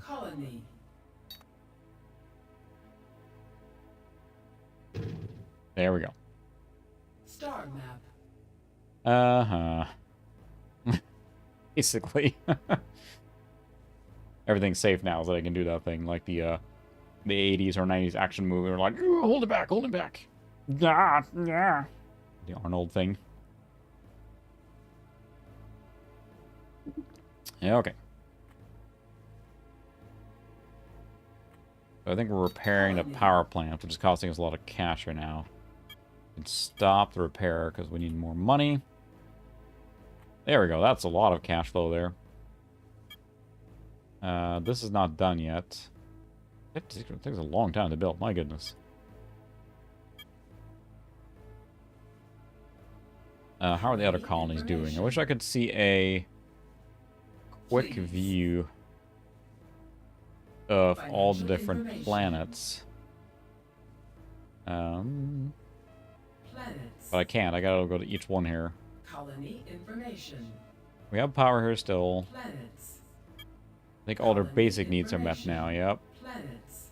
So that means maybe the tax morale, if it's high, I can increase the high power. Okay, so this one probably is not a power plant soon. Planets. Planets. Colony information. Colony information. Oh my goodness, they love you here. Love me. We're gonna increase tax for sure. Planets. More cash helps me build the empire. I mean, information. the collective. Yeah, they like it here too. We'll increase the taxes right now. We just need more cash. Dr. Catherine Reinhardt awaits you on the bridge. Star map. Bridge. Dr. Catherine Reinhardt. Ah, so now we have little things. All right, thanks for stopping by, Bruce. I'm glad I found you here, because I need you to fill out this test. We have standardized... Oh my goodness. Standardized testing. That's exactly what this game needed. Besides the RTS elements, the trade management, the space combat, standardized testing. Question 1. I lack self-confidence when it comes to relationships. Do these feelings describe your inner emotions? I am always confident in relationships. We're Captain Zap Branding in here now. If you need to make spur-of-the-moment decisions, my response are often based upon logical deductions. When I have minor problematic issues, am I still optimistic? Yes. Do I ever let my emotions get the better of me? Never. An inspiring piece of poetry is a more important than most powerful weapon. Mass destruction is the biggest thrill of all. I will have to answer that. I am strong enough to face my fears. Always. When I get the blame for situations beyond my control, I feel... I couldn't care less. Because rationality does not always get the desired response, you may have to resort to extreme measures. Own and extending service assets. There we go. Friggin'. Thank you, sir. Bridge. Someone animated that. Thank you, sir. Just took the clipboard back.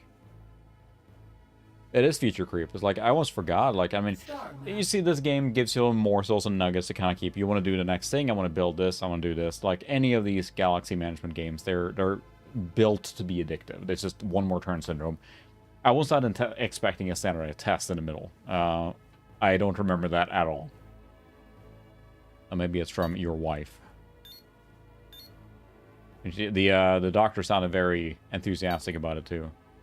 Here, sir, I need to fill this out for me. Yeah, exactly. Is the Space Trader's port done soon? My goodness, it takes a long time. This is almost repaired. Okay, so now maybe we can get to repairing the other junk, too, that's here still damaged. That should get functional at, I guess the church probably helps morale, too. To repair the military spaceport.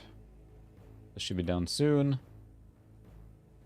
Because I like to be able to build more ships. There we go. Now, product, 600 credits. Okay, nice. So it produces cash. I'll say, urgent papers.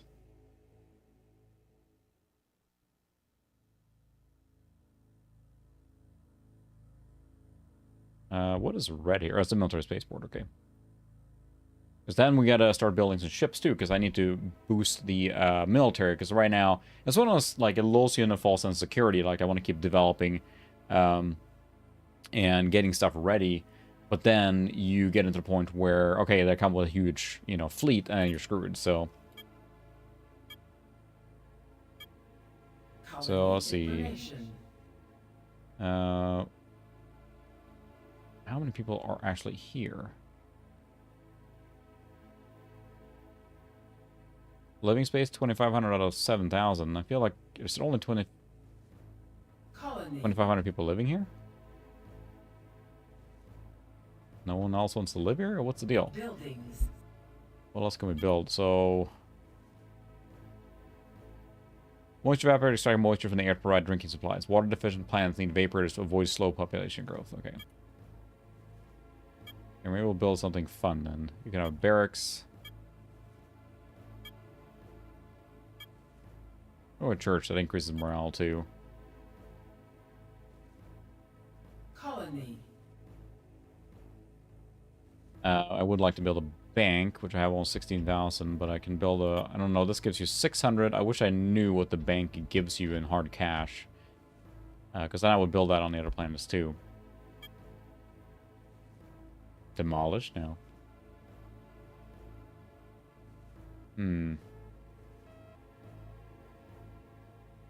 Let's see, because I think the bank increases cash, but it costs 16,000. So we'll build a production double credits. All right.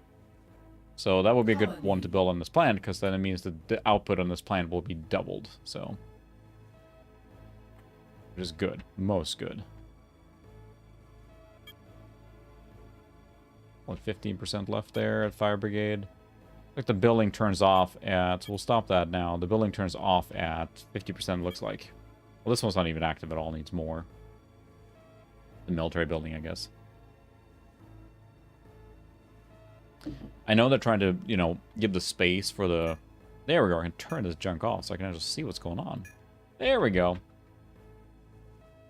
That's true, it could have been a Western simulation game. Colony information. Okay, we're getting a little more people now. Oh, it's the people to back me. You need more people to back you to actually make them...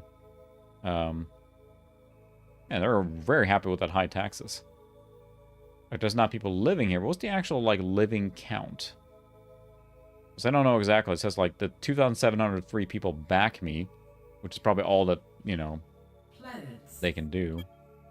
Colony information. So yeah, we want to get some more cash flow, and then we can start boosting our defenses. Incoming And message. never mind. Assume it's a time for smuggler alert. What delightful gentleman do we have our message, or lady will have a message now. A ship smuggling Prosean powder will arrive in 24 hours. This is dangerous stuff, so you must secure the entire planet. If the smuggler gets on the planet, you must contain him. We'll come and get him. Thank you, Royal Mountie. Star map. It's delightfully quirky, right? That's what it comes down to. So that trader there.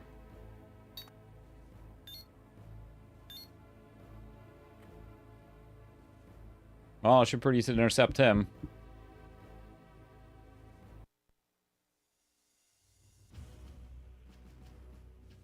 I think he can't get to that, because then he basically teleports out.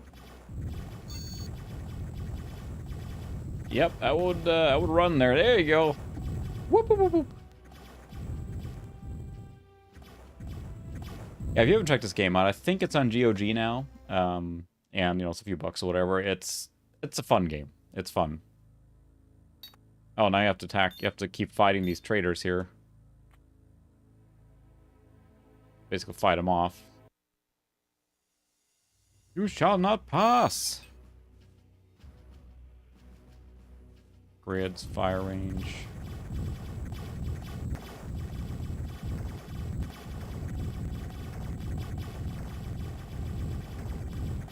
He's going for it. There we go. I think we hurt him enough that he's gonna take off. Don't shoot, don't shoot. I'll try and make it down to the planet. Fine. Try and dissuade him, not blow him up, I guess. Now we got FMV. No. Okay, so what other trader's gonna go here? I think I need a radar on that planet. Okay, now we have enough to build a bank here. How's a power? We got plenty of power. Well, required 15,000. So what does it cost to build the bank? Okay, we have enough for that. Colony. Build a bank. Star map. Waiting for another trader to come into view here. Colony. So how's this colony doing? Because it would be nice to build... Yeah, we need more power here. I should build a power plant. It would be nice to build a radar here so I can see what's going on. Colony. I need a power plant first, which is like, I think, 8,000. Yeah, fusion power plant is a lot more, produces a lot more as well. And you can demolish and rebuild later on, like in many games like this. You have to kind of make it more efficient later on, so...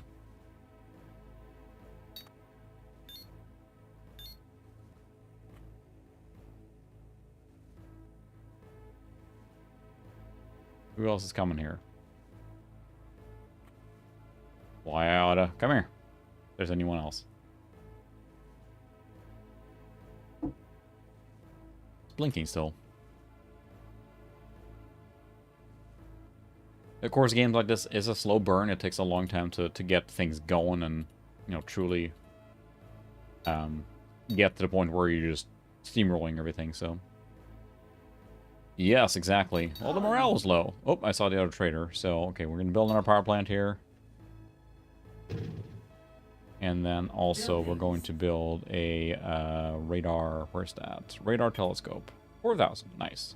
Colony. We're going to build that too, because I want to see here. Yeah, radar next to the living arrangement. I'm sure it's fine. Radiation never hurt anyone. Alright, let's attack... I'm intercepting them way into deep space, and they still, like, show right by the planet.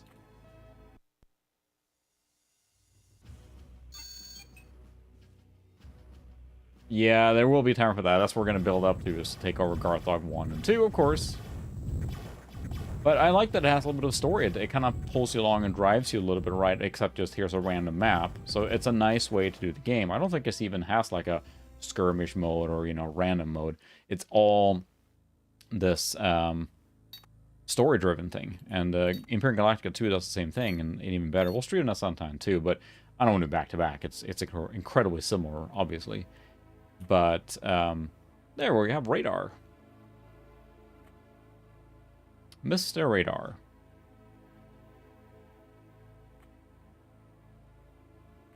And our monthly income should be considerably higher. What's this colony doing? Got plenty of power and plenty of people. Yeah, we should build like a trading thing here too. Space Bitcoin, yes. Space Coin. I just minted it. Buildings. Let's see. We have the trader spaceport. Yeah, 10,000. Bank 16,000. This is a good colony. Looks like too. Colony. I wish there was a way to look at all the colonies like in a row. I do, in Massive Ryan, I use that a lot because you can just go see the entire list of colonies and kind of look and see at a glance. But here I have to hop around a lot. So, but I am worried we have to definitely build up our fleet here soon. Because now there's an event. Who knows what's going to happen now? You failed your assessment. Suddenly, I was disoriented. It was as if I was in a dream. I saw a room which seemed frighteningly familiar. Plot thickens. You failed your psych evaluation. Report to the brig immediately. And let's see if I can remember how the heck to build spacecraft here. Colony information. There we go. Fleets. There's the Fleet 1. That's, of course, our 1 equipment. No flagship. This is what we have.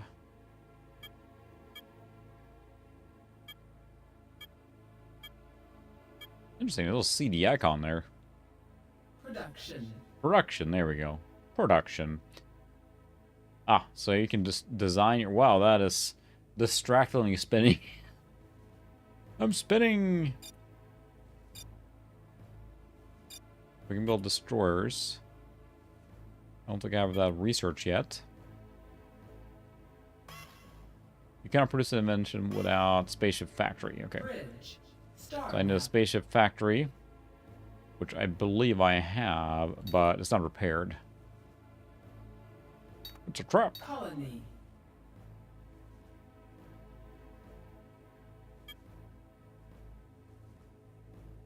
Because the military spaceport, I believe, of course, is what the spaceport factory. Oh, okay, so that's what actually builds. Increases spaceship production quality, but a lot of construction supported military spaceship. They also can provide some local system defense boats to aid in protecting the colony from attack. Okay. Colony. Yeah, really. Does everything in Star Wars have to be on a desert planet? I mean, I get it. It's kind of part of the formula now, but good grief. Tatooine is becoming a very, very, very important planet for being such a backwater, unknown planet. Interesting enough, the FMV did not throw off the capture that time at all.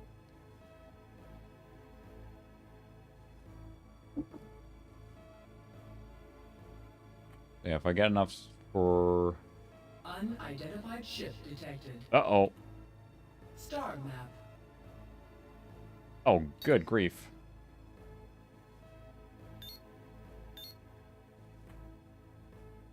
Good thing they're flying slowly there. They're still trying to get in that planet. Come hell or high water, I guess. But we should be able to build another trade port on one of the other planets now, too. Don't shoot, don't shoot. Well... Message. I think we finally ended up that... Yeah, I think that finally ended it there.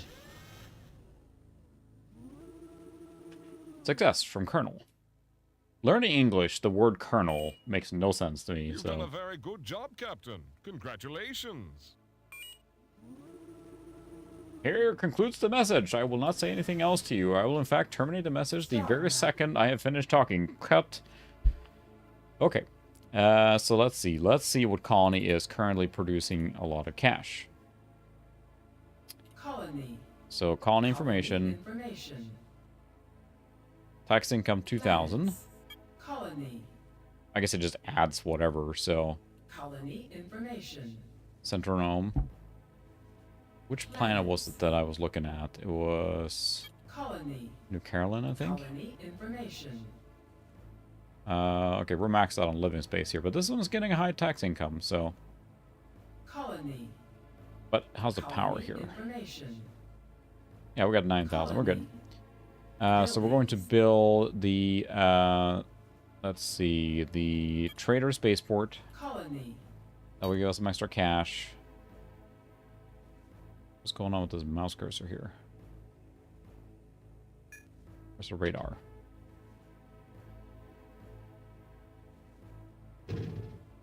And we're going to build another apartment block. I can build that. 12,000. Okay, so energy 1,200. Oh, forget that. 850. My goodness. Colony. And then we'll build another power plant. We're getting a little more cash now to play around with, at least, so. But cash begets cash in this case. Star map.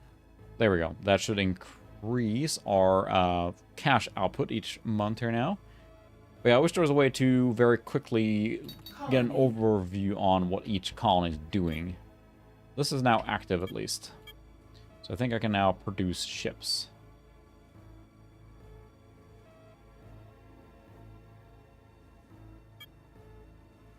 Double credits. All right. Yeah, the bank is something we need on every colony, because that gives us quite a bit extra tax income. They love me here. Because I can't switch easily here to the next colony. I have to, like, go to planets. Colony information. Colony information. They're not super happy here. I think we need more morale boosters on this colony. Colony. Centronome. This is a desert hole. It is. The, you know, that's Tatooine here, I guess. So they need some, improvement here.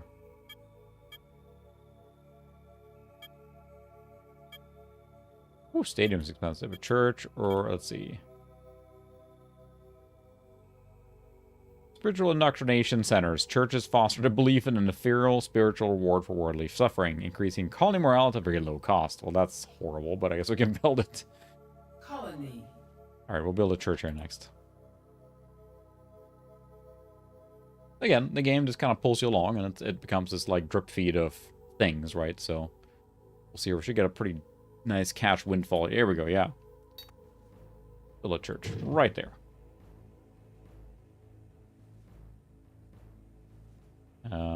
That should help them back me more. Do you need more? Well, okay, so we're way short on power here, actually. So we'll need to build a power plant. Which will put me right at the edge of no cash, but I don't have a choice. Star map. I gotta wait for the next day.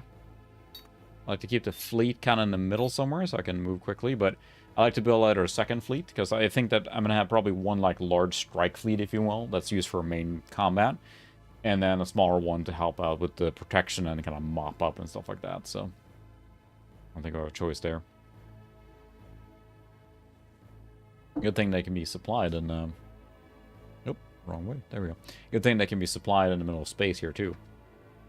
Otherwise, they'd be really screwed. By the 4X strategy games, I can lose so much time to that. I mean, think of Civilization. I'm sure many of you have played that. Any Civilization game, just one more turn, just one more turn, just one more turn. It's, you know, endless.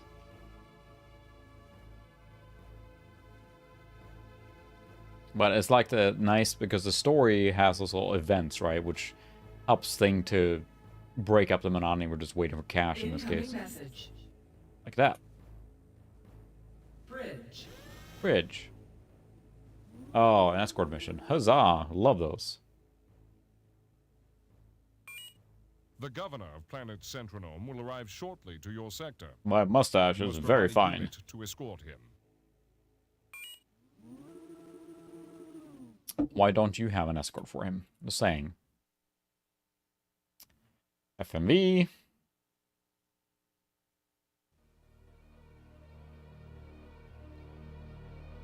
Gotta see him coming in, of course.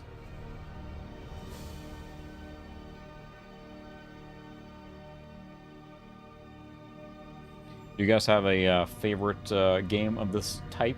Doesn't need a space game, but like, you know, Civilization, of course, is the classic ones, but what 4X games do you guys like? When I say 4X, again, we're talking Civilization, Master of Orion, you know, Colonization, any of those Empire Management games. Because I think there's a lot of them that follow the... There's the governor. Governator. That follow that template. Yeah. 3, really? I haven't played 3 at all. I just heard a lot of bad things about it. I mean, Master of Orion 2 is probably my favorite, too. No pun intended. It's my favorite, too, but it is a really good one. Let's see, how's this colony doing now? Colony information. We got plenty of power. They're growing, neutral people, taxes moderate. I feel I should build another spaceport here now as soon as I can. Colony. Get more cash. IG, remind me of which game we're talking about now. I might just be going blank. Did I build a spaceport here? I did not. Let's see. We have plenty of power, so... Buildings. Trader spaceport. That's quite a lot of energy. Colony information. Oh, sorry. Gotcha. Imperium Galactica. Gotcha. Okay, we have plenty of power here, so this is a good place for this. Don't expect me to use my brain, right? Jeez. Star map. There we go.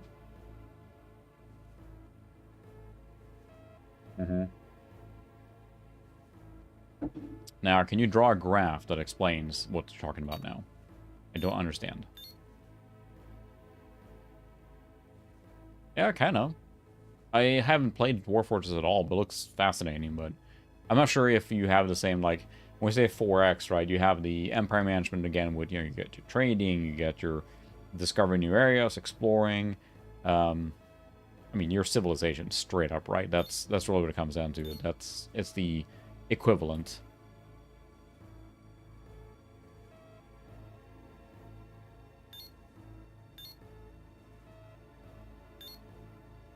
When are you going to get attacked? Because you're going to get attacked.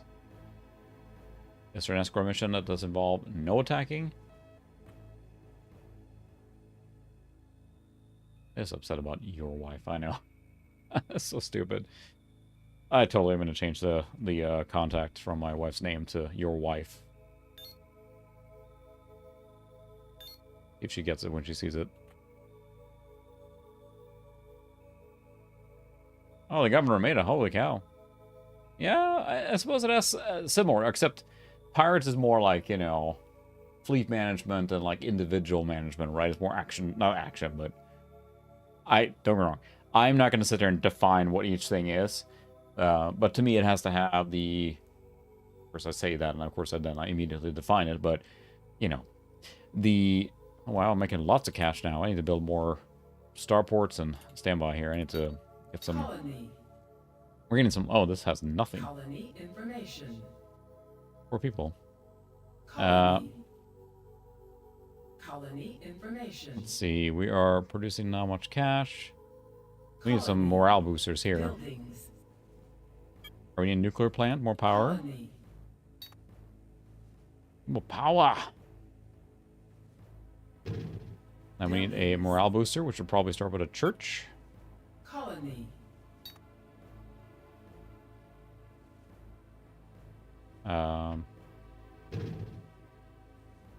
Buildings. Colony. Alright, that's good for that. Then let's take a look and see at one of the other colonies. Colony. How's this one doing? Colony information. They have a church. They are liking us now. Colony. Don't know that I have a spaceport yet. Did we build one? Yeah. So... I know. I need to get... That's what I'm hoping now, to start building some ships and stuff. Computer Development Center.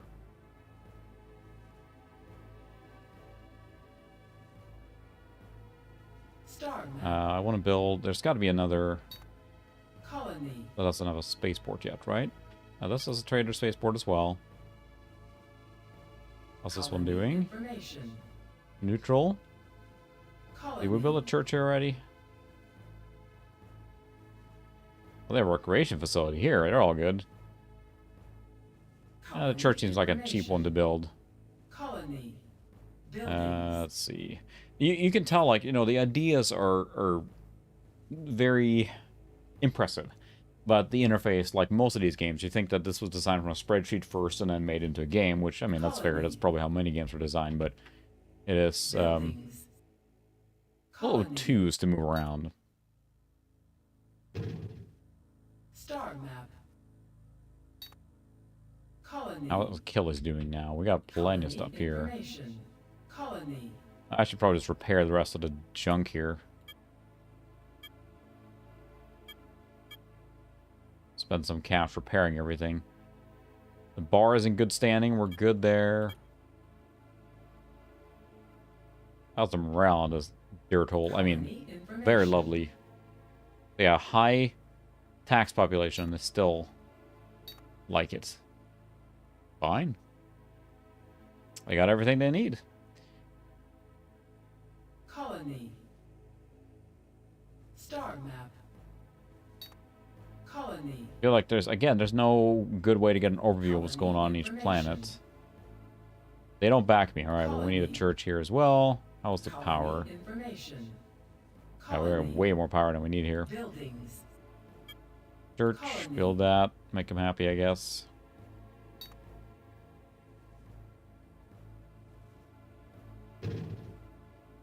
There we go.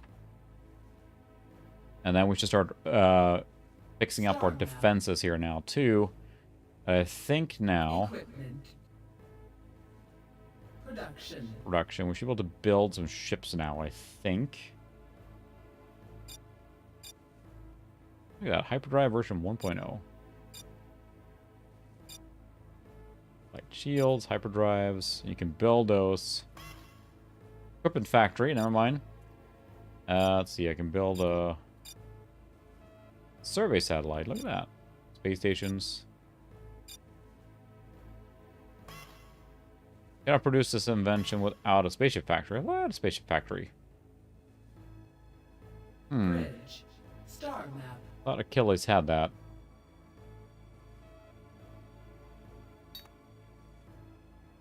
Do I need to move to Achilles first? Colony. This, let's see. Military spaceport is working. What does that say? Military spaceport allows the construction and support of military spaceships. They also can provide some local system defense boats to aid in protecting. Okay. The hospital allows people to grow faster.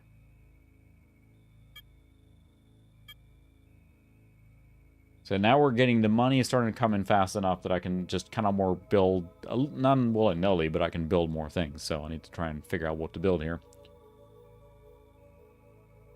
I think you can only have one development center per colony. You can't have multiple ones. Oh, spaceship factory, that's what we need. No, it increases it.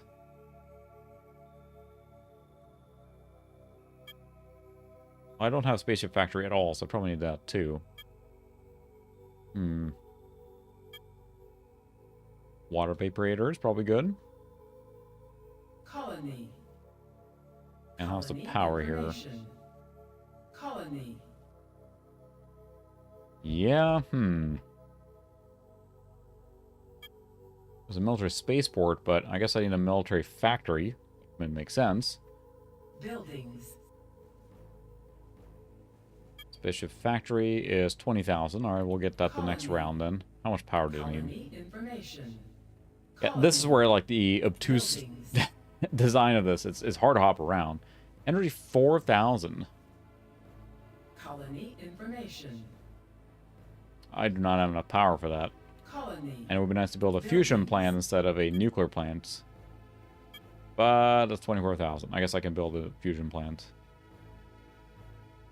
Message on the bridge. Oh. Colony. Hostile fleet detected. Bridge. Here we go. Ran out of time. We are under attack by aliens. Come at once. It looks as if they are preparing for a ground assault. We will need all of the reserves. Okay. Can do. I will send what I have, but it's not much.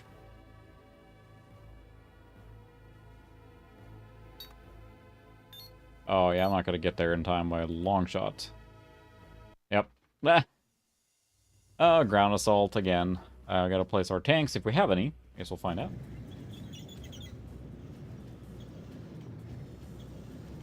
Yeah, they just love these little animations, don't they?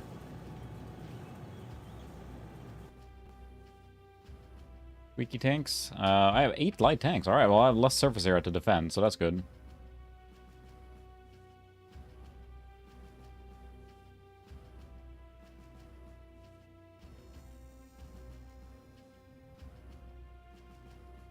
Oh, they're all down there, okay.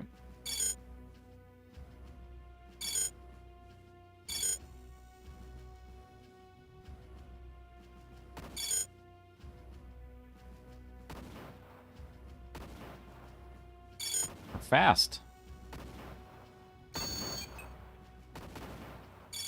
They're really fast. Trying to focus fire here now. Wow.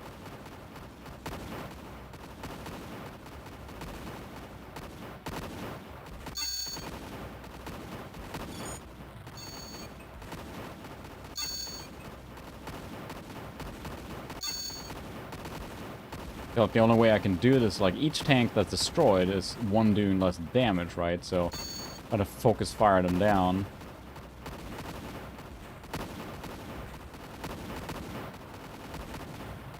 Of course, as you progress, you get more and more advanced weaponry to protect your planets and everything.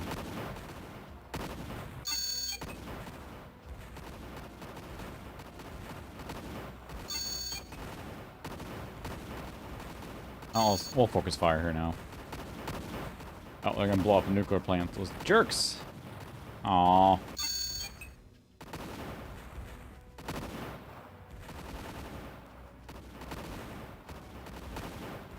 Boy, they do a lot of damage fast, too. Like, each blast, I think, is doing, like, frickin' 1% of damage. Crazy. You're kind of lost, dude. Can you stop blowing up my power plants? Maybe? Oh, there's another tank right there.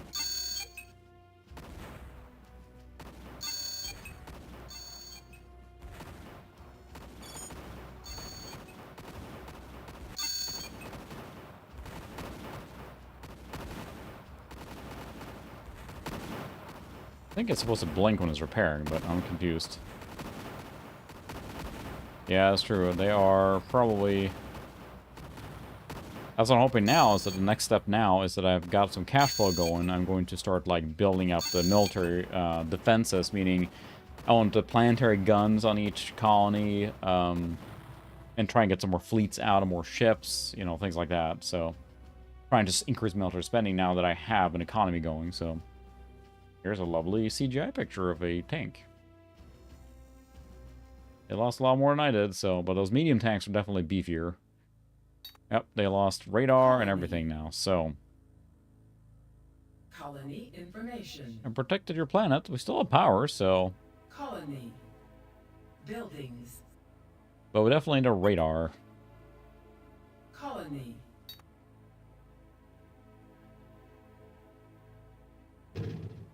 Buildings. We need any more power. Colony. Set us back a little bit, but I think each day now, we should be able to get quite a bit of extra Help. There we go. Now it's repairing. Colony information. I think the information. They don't back me. What the? Fine, we'll probably build a church here too then. We already have a church. Colony information. Minus 25. They don't like me. Well, I just defended the colony for crying out loud. Alright, we'll build a bar or something. There, we got plenty of cash now. Let's see. Colony.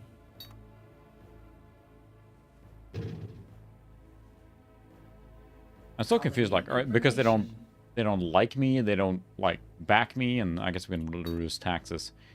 If they don't back me, they don't have to pay taxes, or what's the deal here?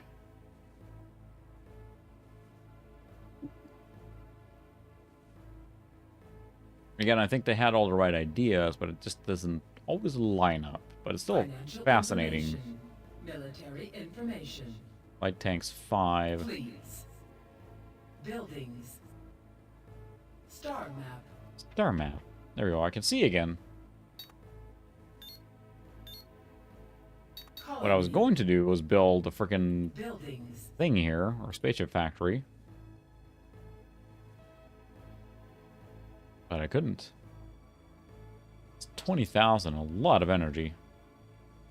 Colony information. I definitely know that. Was that like 20,000 energy? 4,000, okay. And we have not that spare.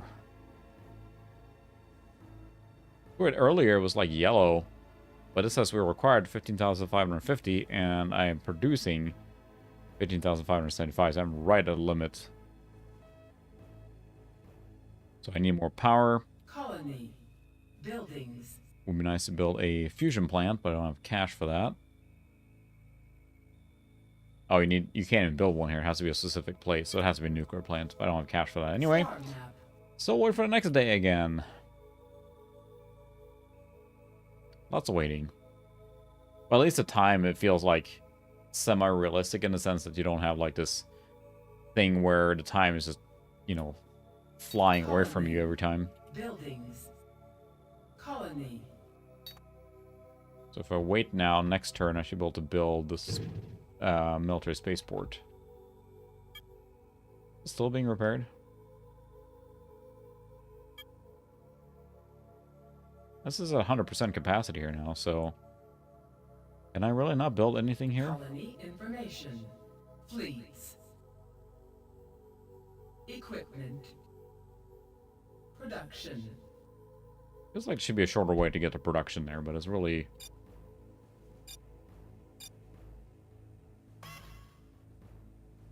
Okay, you cannot produce an invention without spaceship factory, so that's what I do need. Assume that means it has not been researched yet. Equipment. So how do I research?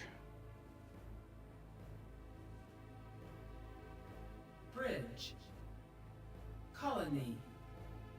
Wow, a little CGI and everything there. How fancy. Colony information. Inventions. There we go. I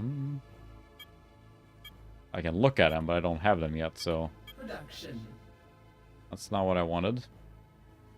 How do I go back? Equipment.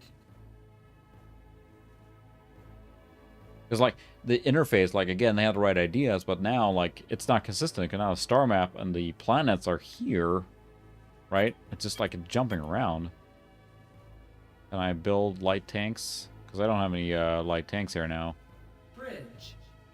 I'm sure I need a equipment factory for that, which I don't have.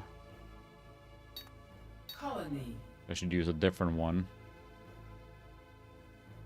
Yeah, hopefully not. It wouldn't surprise me. It's interesting because the music there. So, I have the Carnival Ride one being claimed from, which I contested. I'm not sure they ever got back to me on that one. And then the Duke Nukem 3D one got just expired. It just expired because they never responded to my my contesting of that claim. Because they said that the Duke Nukem 3D song composed by Bobby Prince for Duke Nukem 3D was a cover song. Because I think I was using the MIDI emulator or whatever to make it sound better. So, that got just expired. The one that I got contested on for another one, they actually let that go as well. So, I mean, they are letting those go, but it's still... I'm waiting for the other one to expire as well, which is another one. Which stream was that? I don't remember now. One of the ones. Also will expire in a day or so, but it's like tomorrow, I think. It's like they're just automatically claiming these things and then not responding to the claims. We'll lead them to believe that it's just automatic claiming just random stuff and then seeing people that don't contest it just get, like, you know, profit sharing and they can't really control it, so... Dastardly is what it is. I think we are getting enough power now, right? Yeah, we got power now. Now we just need cash, which we'll get next time here, then we can build a factory. There we go. Oh, gotta build a factory. Spaceship factory.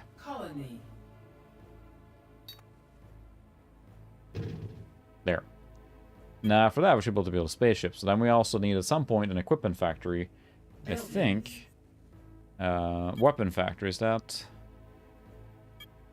Message on the bridge. What's just a message? Virus infection. Oh, come on. We need a hospital? An unknown virus has been reported on the planet. We haven't been able to isolate it, and we think it's an airborne virus. I ordered this planet closed from all traffic, and you must not let anyone escape or land. You need to quarantine the planet until we come up with a way to defeat the virus. Alright. Nice little event there. Just like in other games you can set up with random events, and that's basically what these are. So now, we need to make sure no one...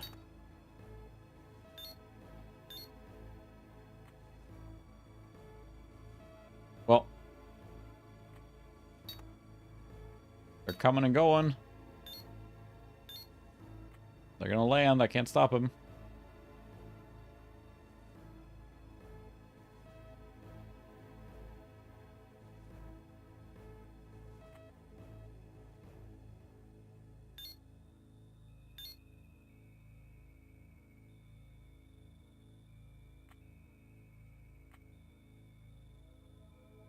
Well, two of them made it through, so... Good luck, or you're not quarantined on that planet. There we go, so now I gotta stop them. Turn back. You may not leave. You shall not pass.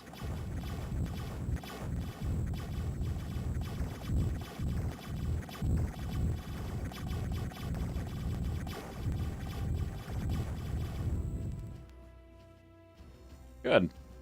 You figured I could just message them and say, like, hey, don't leave or we're gonna shoot. And they're like, no, no, no. We're just gonna blast it. I'll just zoom button too.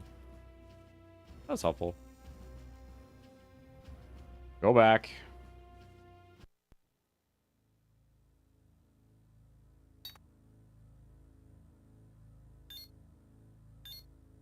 I can't even see here who is who. You are not gonna leave.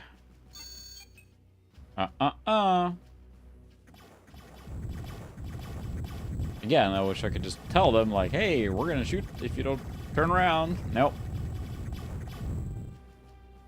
There we go. Blast them. Now, on one hand, I get why YouTube's doing it, because they have to protect their advertisers, otherwise no one's going to advertise on it, and that, I get it. But the content idea is just so aggressive, and it lets... The fact that the arbiters, in any particular case, is basically the... Yep, you need a hospital in New Carolina, I know. Colony. Too bad a hospital, I think, is pretty expensive. 13,000. I can build one. Do I have enough? No. Do I have enough power? Yeah, I think so. Colony. Buildings. Yep, we can build it. Alright, well, the money's going to a hospital, I guess. Ta-da. Star map. And you will not enter.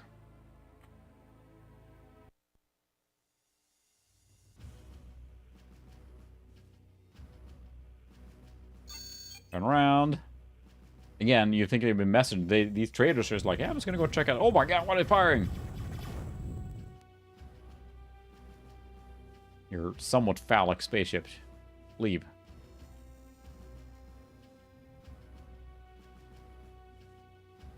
But it adds a little variety to the game too. That it's not just the same like.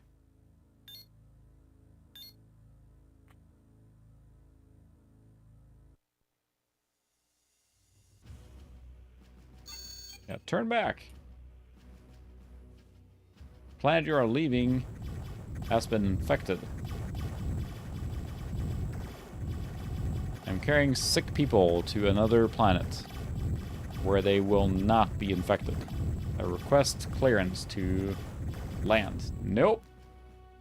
To land? Okay, I guess you can message them, but yeah, the fact that there's virtually no repercussions for someone to content claim something or content ID claim it, especially with these automatic scanners and everything, it detects just about everything.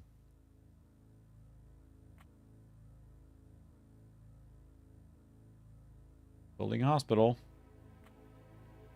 How's that hospital coming? Not done.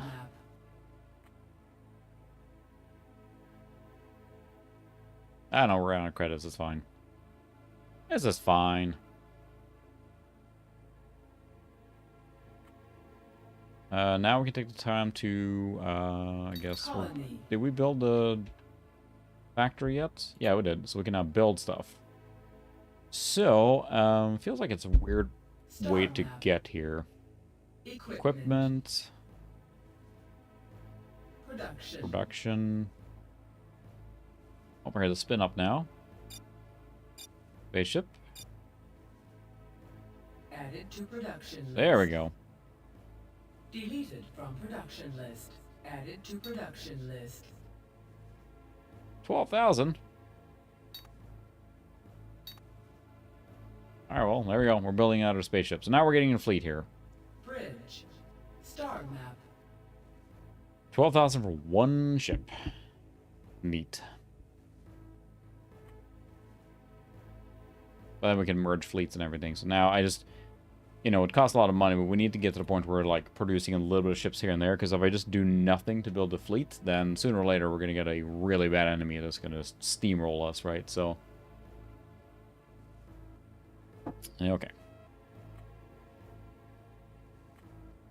Speaking of Steam, you know, even games like this should play quite well on the Steam Deck. I've thought about that a little bit too. It's like, yeah, a lot of the, I think it will be great for emulation. I think it'll be great for, you know, your indie platformers. It's going to be phenomenal for that.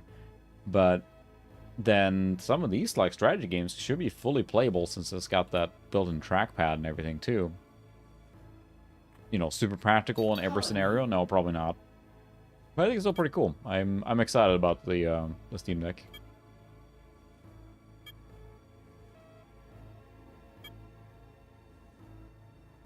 Oh, the invention place. Like, there's no easy way to get to inventions, it feels like. Information. Inventions. Inventions. Production. No, I didn't want to produce it. I just wanted to look at it. Equipment. Production. Equipment. There's no way to get to this easily here. Invention. There we go. Am I inventing things right now?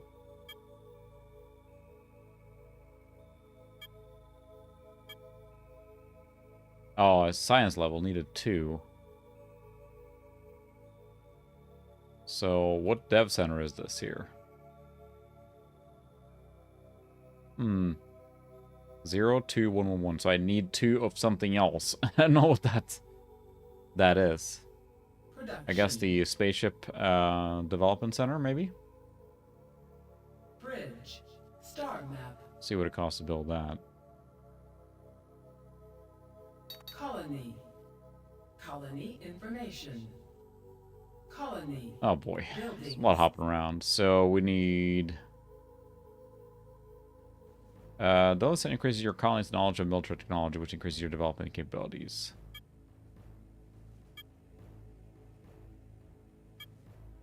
They don't really explain how, do they? I have to look at the manual, I think.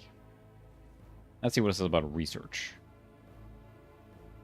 Starting the game, no. Quick start. bridge. You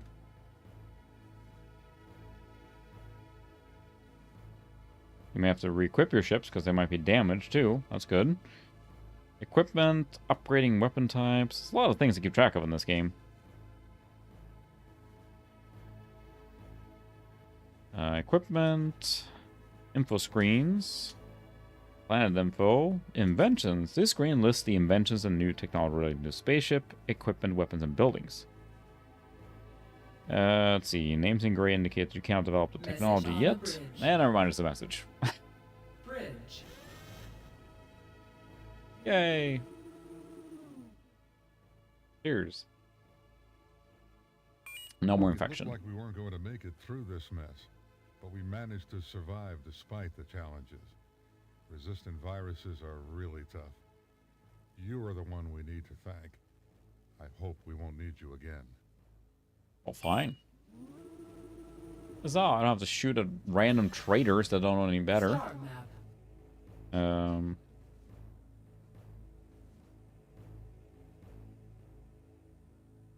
Let's see. Selected invention showing in great detail. Required science level and amount of labor. If you double-click on an invention that's been... Oh, there you go. New destroyer is completed.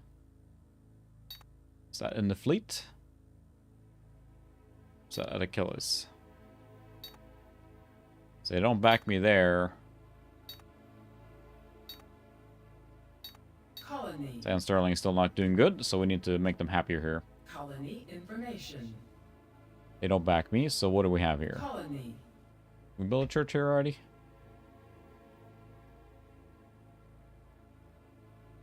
Yeah, we built a church. Alright, it's bar time.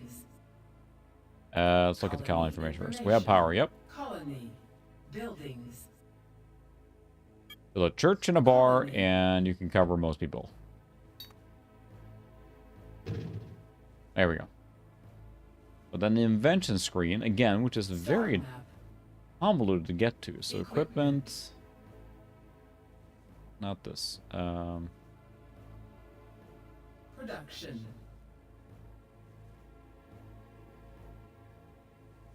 Not here. Bridge. There's a way to get there, right? Wait, no.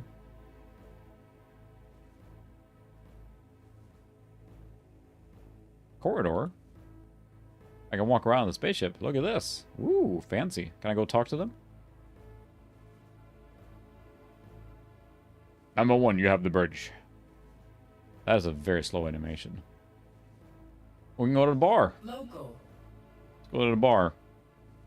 Forget this, you know, running an empire. Just gonna go to the bar. Yes, I saw that. I'm quite excited about that collection too, even if I can play all those games easily. Talking.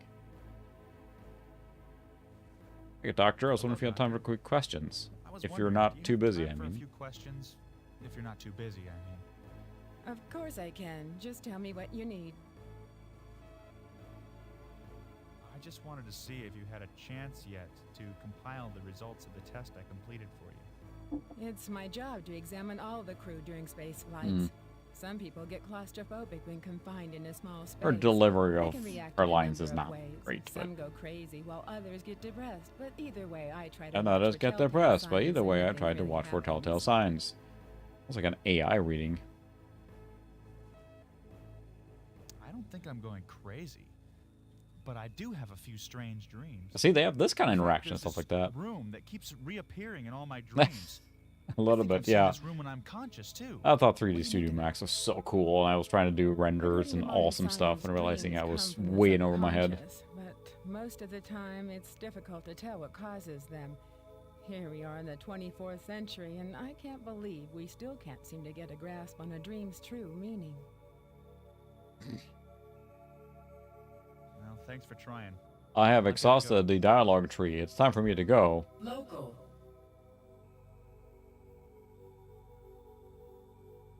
Oh, you can only talk to... So you can just talk to them randomly as they sit there. Well, the fact you can do this is pretty cool. And again, a full CGI like this was impressive for the day, for sure. For 97. Stateroom. State room.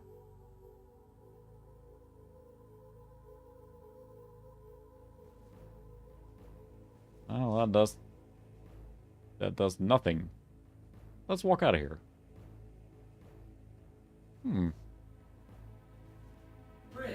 Bridge. I like that the computer is narrating that as he's just walking down, so. You've been dreams about your wife. That seems like just your mama thing, kind of inserted randomly. Information. Invention. Cruiser 1. I don't know what these science. Oh, I need light shield. Because I have dev centers for all this, but I'm missing 2 there. I don't know what that means. Yeah, really?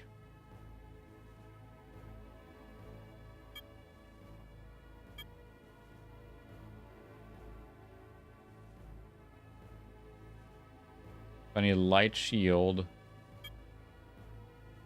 I have in the store. Production. Again, I see all the, ideas they had and everything, but it makes it difficult to maneuver around. So I have a cruiser. There's the destroyer.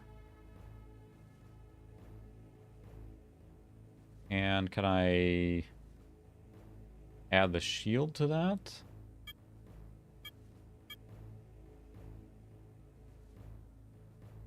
A flagship.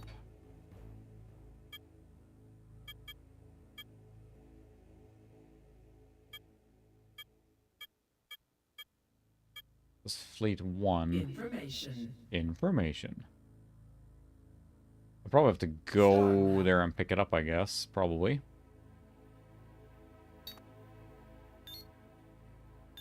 I built it on Achilles. So let's see. What are we building next now? Yeah, might be able to. This is the fleet here. Please. Can I rename it? Equipment. Fleet 1. There we go.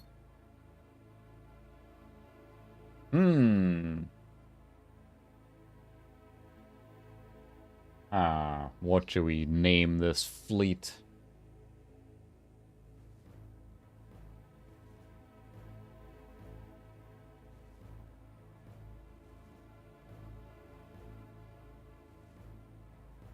That didn't think bad. There you go. I couldn't use any special characters or anything, so. Alright, we're gonna go to... Star map. Star map. If I remember right, there was quite a bit of streamlining. I have a lot of cash now. So, what the heck should we build now? I need more... I have cash. Colony. Colony information. So, these are backing me. Colony. How's the Colony power here? Colony. But I should build another research center here. You can only probably have one research center then, I'm guessing. So, okay, I have... No. Because there's civil engineering dev center. I wish I knew what those things were for the invention. That's where I'm confused. Like, what research center do I need? So I have a military dev center. I'm assuming I can only build one dev center per planet then.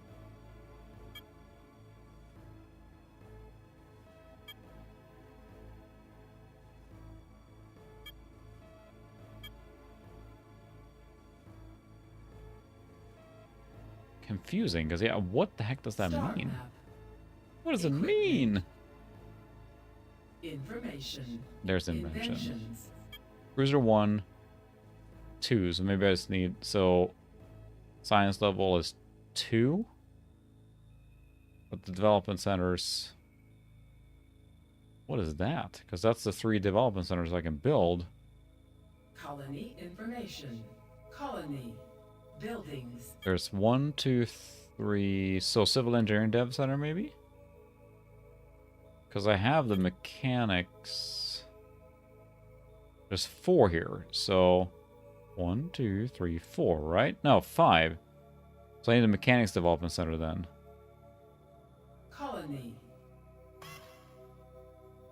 Let's see. Oh, a planet can only have 1 dev center. So that's the problem there. That's a problem. And now...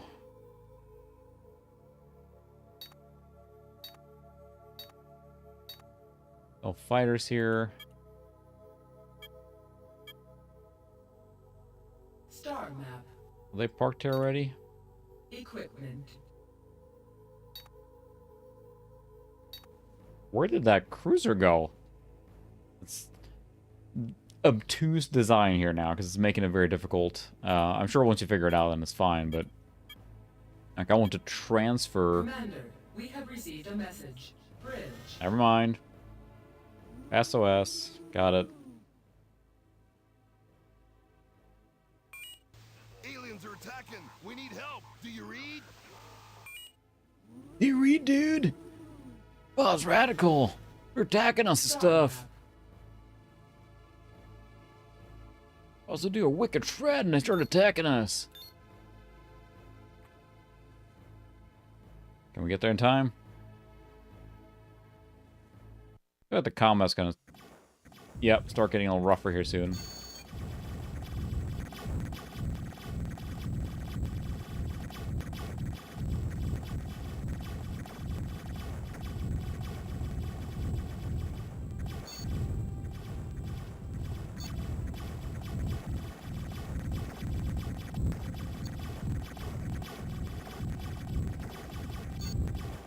I'm gonna wreck the smaller ones first.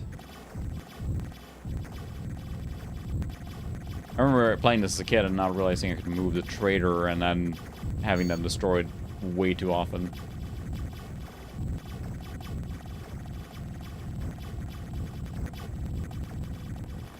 I think with a game like this, it will never end, you know, you'll keep just kind of rolling like this forever. Halt!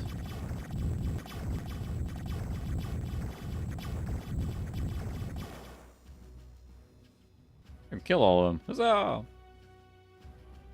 Definitely need more fighters now. We got enough cash, but... Space War. We received the Medal of Courage from the Free Traders Alliance. Your reputation has grown among the merchants. Haha!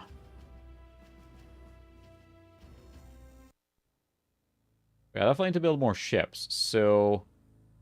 how do I transfer ships to... oh, Trader 1. Colony. Colony information. How do I transfer the Military ship? Information. Shoot to kill.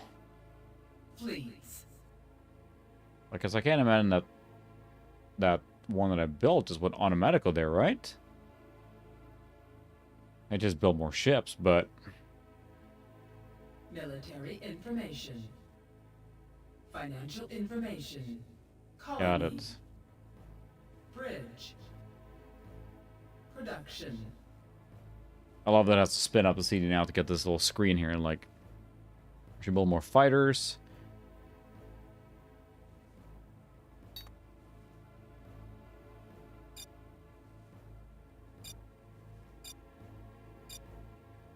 We have that. Building that. Added to production list. Adding some more fighters. We got the cash now, so we'll do that.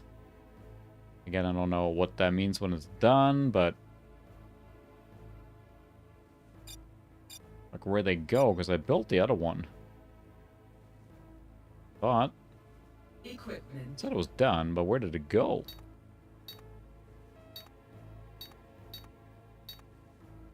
A light shield in there, so that's good. Laser weapons.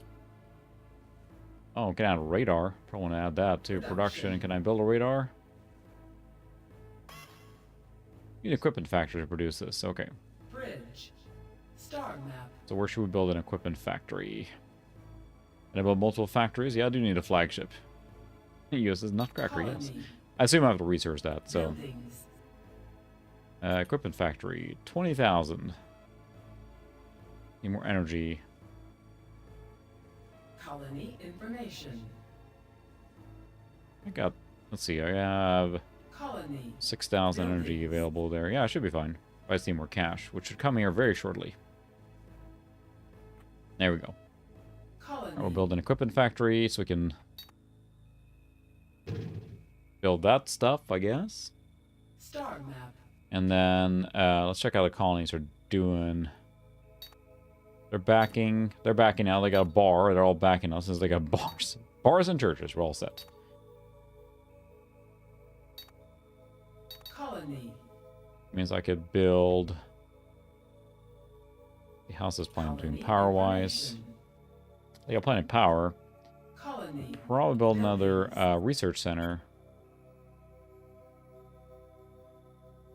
So this is the total number, right? So civil engineering dev center. 30,000. I need enough workers. Star map. So there's another game. I will probably stream it at some point because it is a super fun game. Jets and Guns. It's a side-scrolling shoot-'em-up that lets you buy equipment, and it's just super fun. But you run into the USS Impotence. It's the first ship you run into. So, you know. It's a huge phallic design. That's really funny. Trust me. Okay, so we're going to build on Sand Sterling once I get more cash.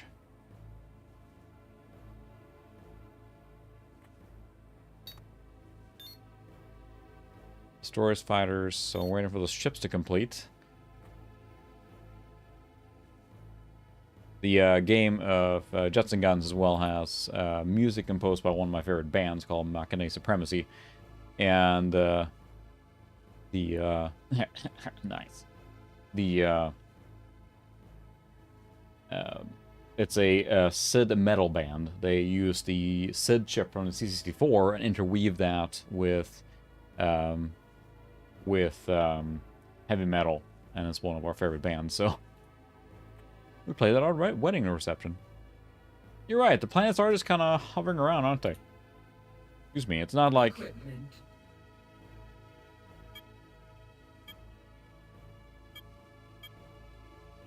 It's not like they just... Where are the ships are... Where are they going? Join fleet. Join fleet. Okay, so...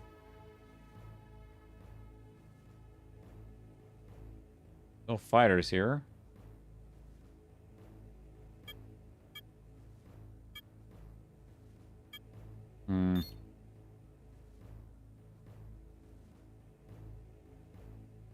Make a new fleet. So I'm producing those ships. How are they coming?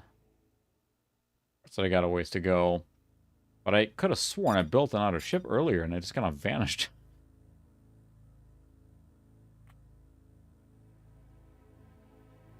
Yeah, I built another fighter too. Where are they going? Equipment. They're costing me money, man. Oh, add. So there we go. Add. Uh-huh. I think we got there now. Items produced.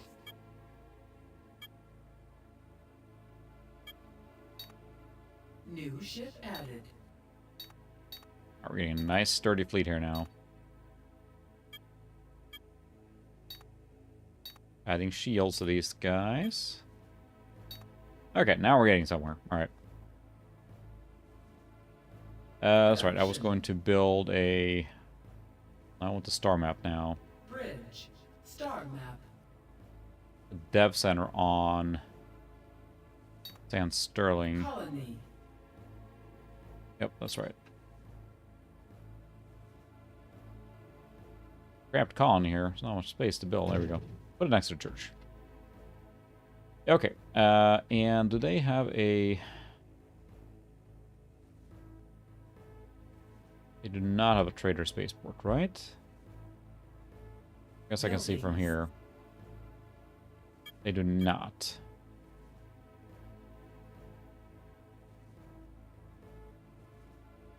Well, it can be a bank. That's pretty nice. Colony. I do not, no.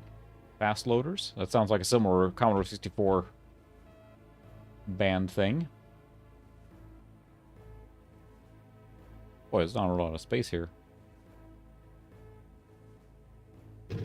Way out in the boonies there. Colony information. We've got plenty of power here. Star map. So now our fleet should be getting a little stronger here. Equipment.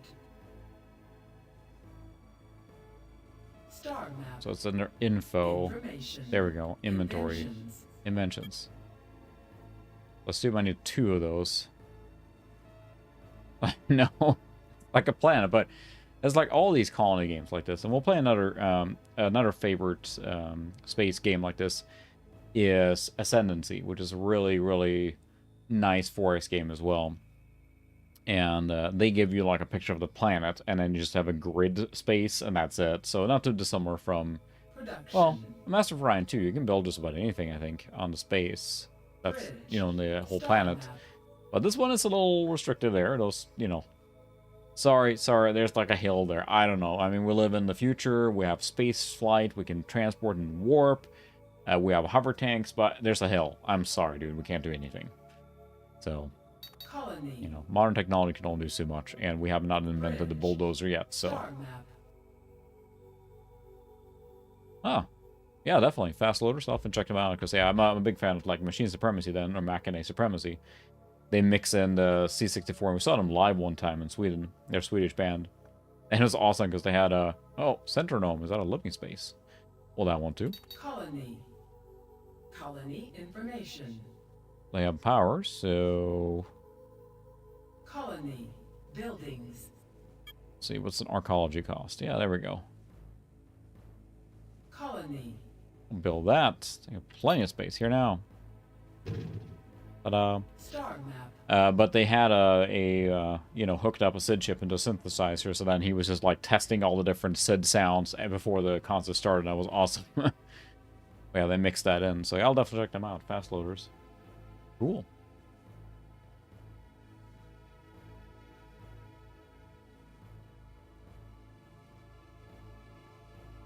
See. Okay, that's progressing now. We're getting more stuff, and our fleet's getting a little stronger. We can definitely attack the planet eventually. Add sat. You have to deploy a spy satellite. Oh. I don't have a spy satellite yet, I guess, so. Equipment. Production. But then I can basically construct tanks. And then, yeah, weapons, tanks. You know, weapon factory, yep. Equipment. Got it. Bridge. Star map. So once you get a weapon factory, you can start producing tanks. You can bring your tanks with you to the other place you're going to attack, and then deploy the tanks to basically try and take over the colony, so. Well, they're very creative in naming their planets. They're Garthog and Garthog 1. Very nice. That is a little odd that it's not, you know, they don't have any, it's just a planet. I mean, I remember even in Mu 1, they have a star and then the planet's orbiting, or at least one planet, and then in Mu 2, they improved it even more, and you had multiple planets per star system, which, you know, makes sense, so. Let's see. Colony. Yeah, that's pretty nice. Like, it's got a little, the awesome powers, like time travel sound effect almost. You can throw that on there. Message. Message. Oh, we're gonna escort someone. Huzzah! Been a while since we escorted someone.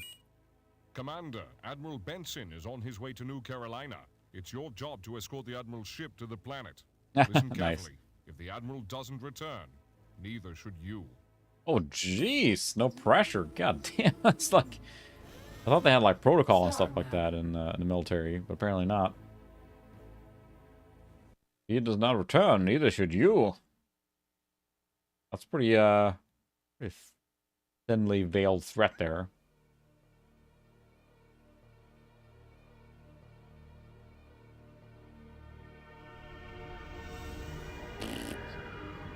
Never gets old. Yeah, the duplication or trying to, you know, mimic Patrick Stewart there is pretty obvious, so.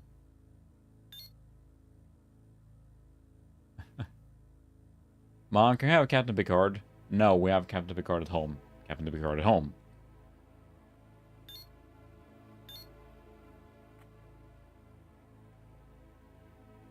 They will play for a little bit longer and then probably call it there, but it is a game that you can spend, you know, dozens and dozens of hours. And I remember as you progress in this game, because it's basically a fixed, not a fixed map per se, but it is a map that's there, and as you progress in the story, eventually you take over the whole galaxy. That's it, you know, that's the end of the game, more or less, and then you can kind of just manage your empire. And in 2 as well, I remember that had the same progression system, and at the end of the campaign, you have, you know, taken over the whole galaxy, and you're the only one, and there's nothing else to do at that point. So you can just play forever, but there's really nothing to do or build. You can just, you know, max out all your colonies if you want, but that's about it. So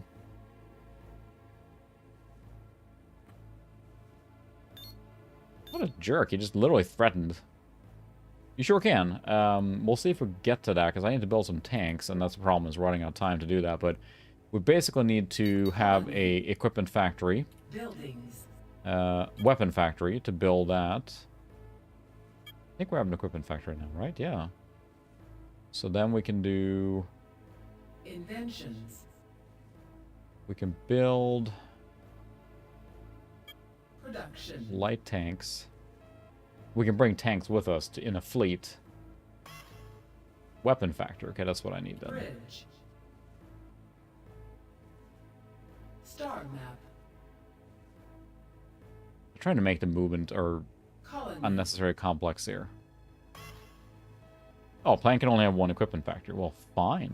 Star map. Artificial limitation. Thank you very much. Colony. How's this one here? Information. A small colony here, actually. Colony.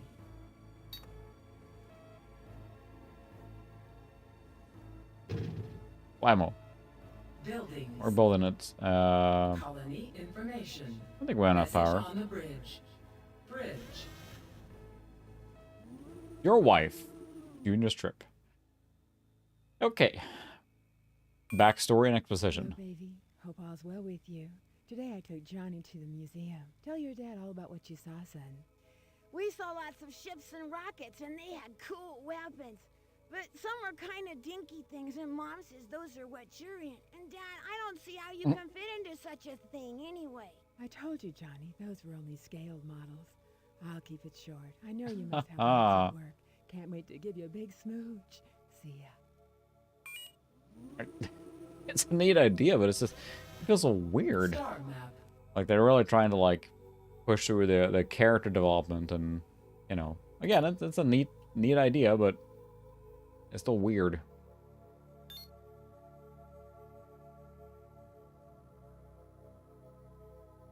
Trying to see what's going on here. Yeah, I'm not sure if you were here in the beginning, but yeah, you have your wife and Junior. And they send you messages randomly, so...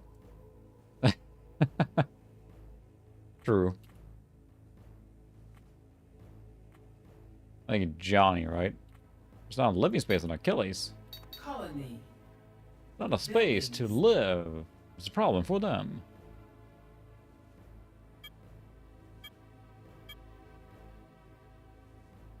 Colony.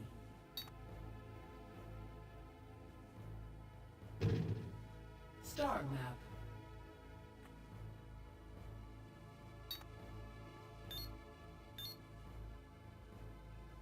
Could the thing be a little slower? There we go. Oh, it's a pretty big one here.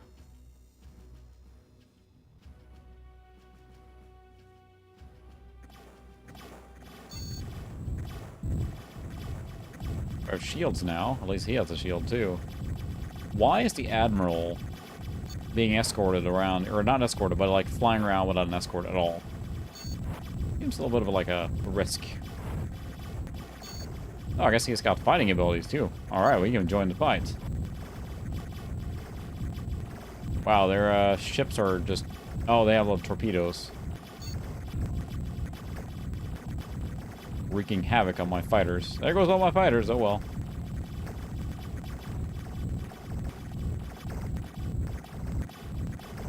That's gonna be tight. That's a big, which way still can.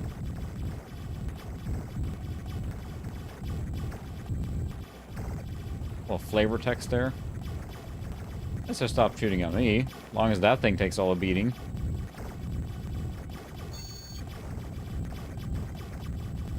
Yeah, that took a lot of our fleet out of action there. So I think we're getting to a point now where we need to build a stronger fleet, because as much as I want to invade the other planet, if without a strong fleet now, they'll just slowly grind us down. Fire laser cannons have been added to your stock. Huzzah! Dogfighting is always exciting, eh, Captain? Well, that reduced our fleet to virtual rubble there, so let's build some more ships, I guess. Colony.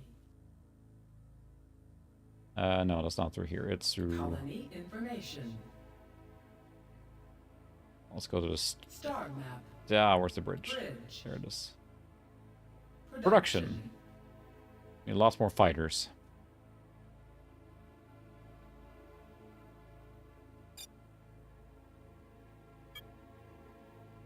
We're already building some. I think there's some here waiting. The difference in fighter 1 and fighter 2. I guess they're just better, but they all got blown up anyway, so it doesn't really matter. Still building some here.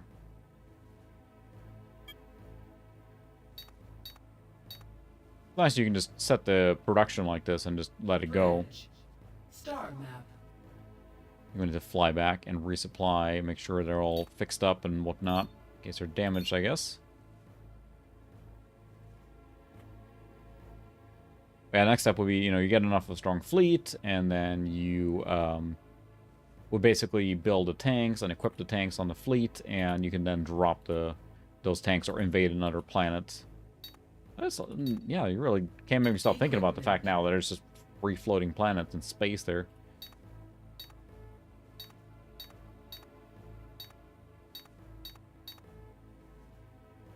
There we go. I think I have lasers, right? The light shield is actually damaged, it looks like. We can add lasers.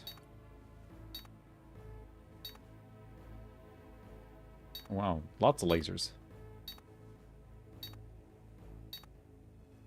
Ion gun, light shields. Oh, wow, they can even have more laser batteries, so...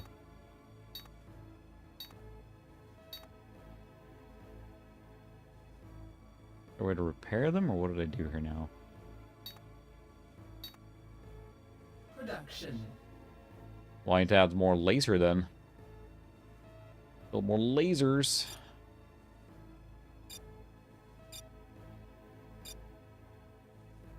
Weapons. In a weapon factory. Bombs, you can use that to take out the targets. Bridge. Star map. It's like if I want to see like where do I have like a weapon factory now? I don't even know. That's what's hard to Colony. keep track of here.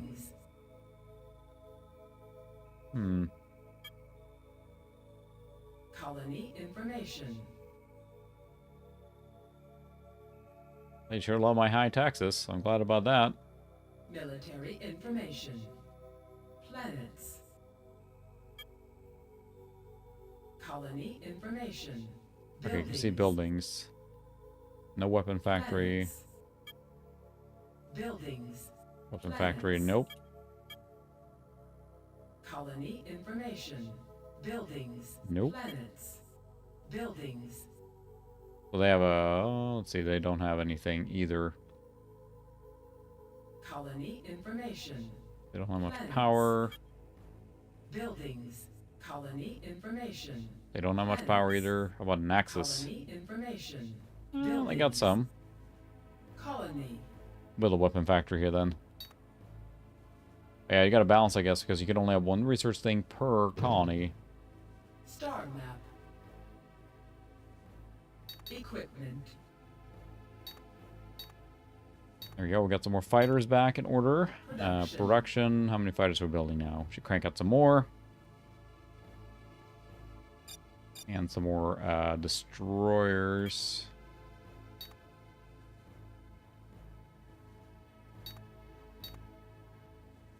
Bridge. There we go. Build up that fleet and gotta replenish it constantly, I guess. But without an equipment factory, then you can't build the lasers. You need my lasers, so. You mean, yeah, your mom? But yeah, it's one of those games that's an eternal game, right? So I think we might cut the stream here pretty soon. But it's like all these games, it just nudges you along, just get a little more. But I mean, I like it's so quirky, it's cool. The fact you can walk around a little bit and like get the cutscenes, and there's a story, and you have Junior and your wife and all that stuff. I don't know. It's a neat thing. I can make a manual save. So it's a really fun game, I guess. At the end of the day, it is addictive. And it's a neat concept, and I can't think of other games that are like this, that blend all these different ones together. And Imperium Galactica 2, it does it even more on every level. So we'll stream that sometime too, but not back to back now. So it's a fun game, really interesting. I highly recommend checking it out if you're interested in this kind of game. It's addictive, to say the least. So. But we'll go back to some more action-oriented game next week. And I'm going to try and make more content as well. I already have plans for the next one to be cranked out here soon as well. And then the event's coming up here in less than a month, so I need to prep for that one. So I'll make a video on the actual event, so don't worry about that. But for now, everyone, thanks for joining. Fun stream as always, and happy St. Patrick's Day, and probably not anywhere in the world much longer. So, but fascinating game. And Zoe just came to say bye-bye. Yes, she loves it. All right. Thanks for watching, everyone. I'll see everyone next week. See you later.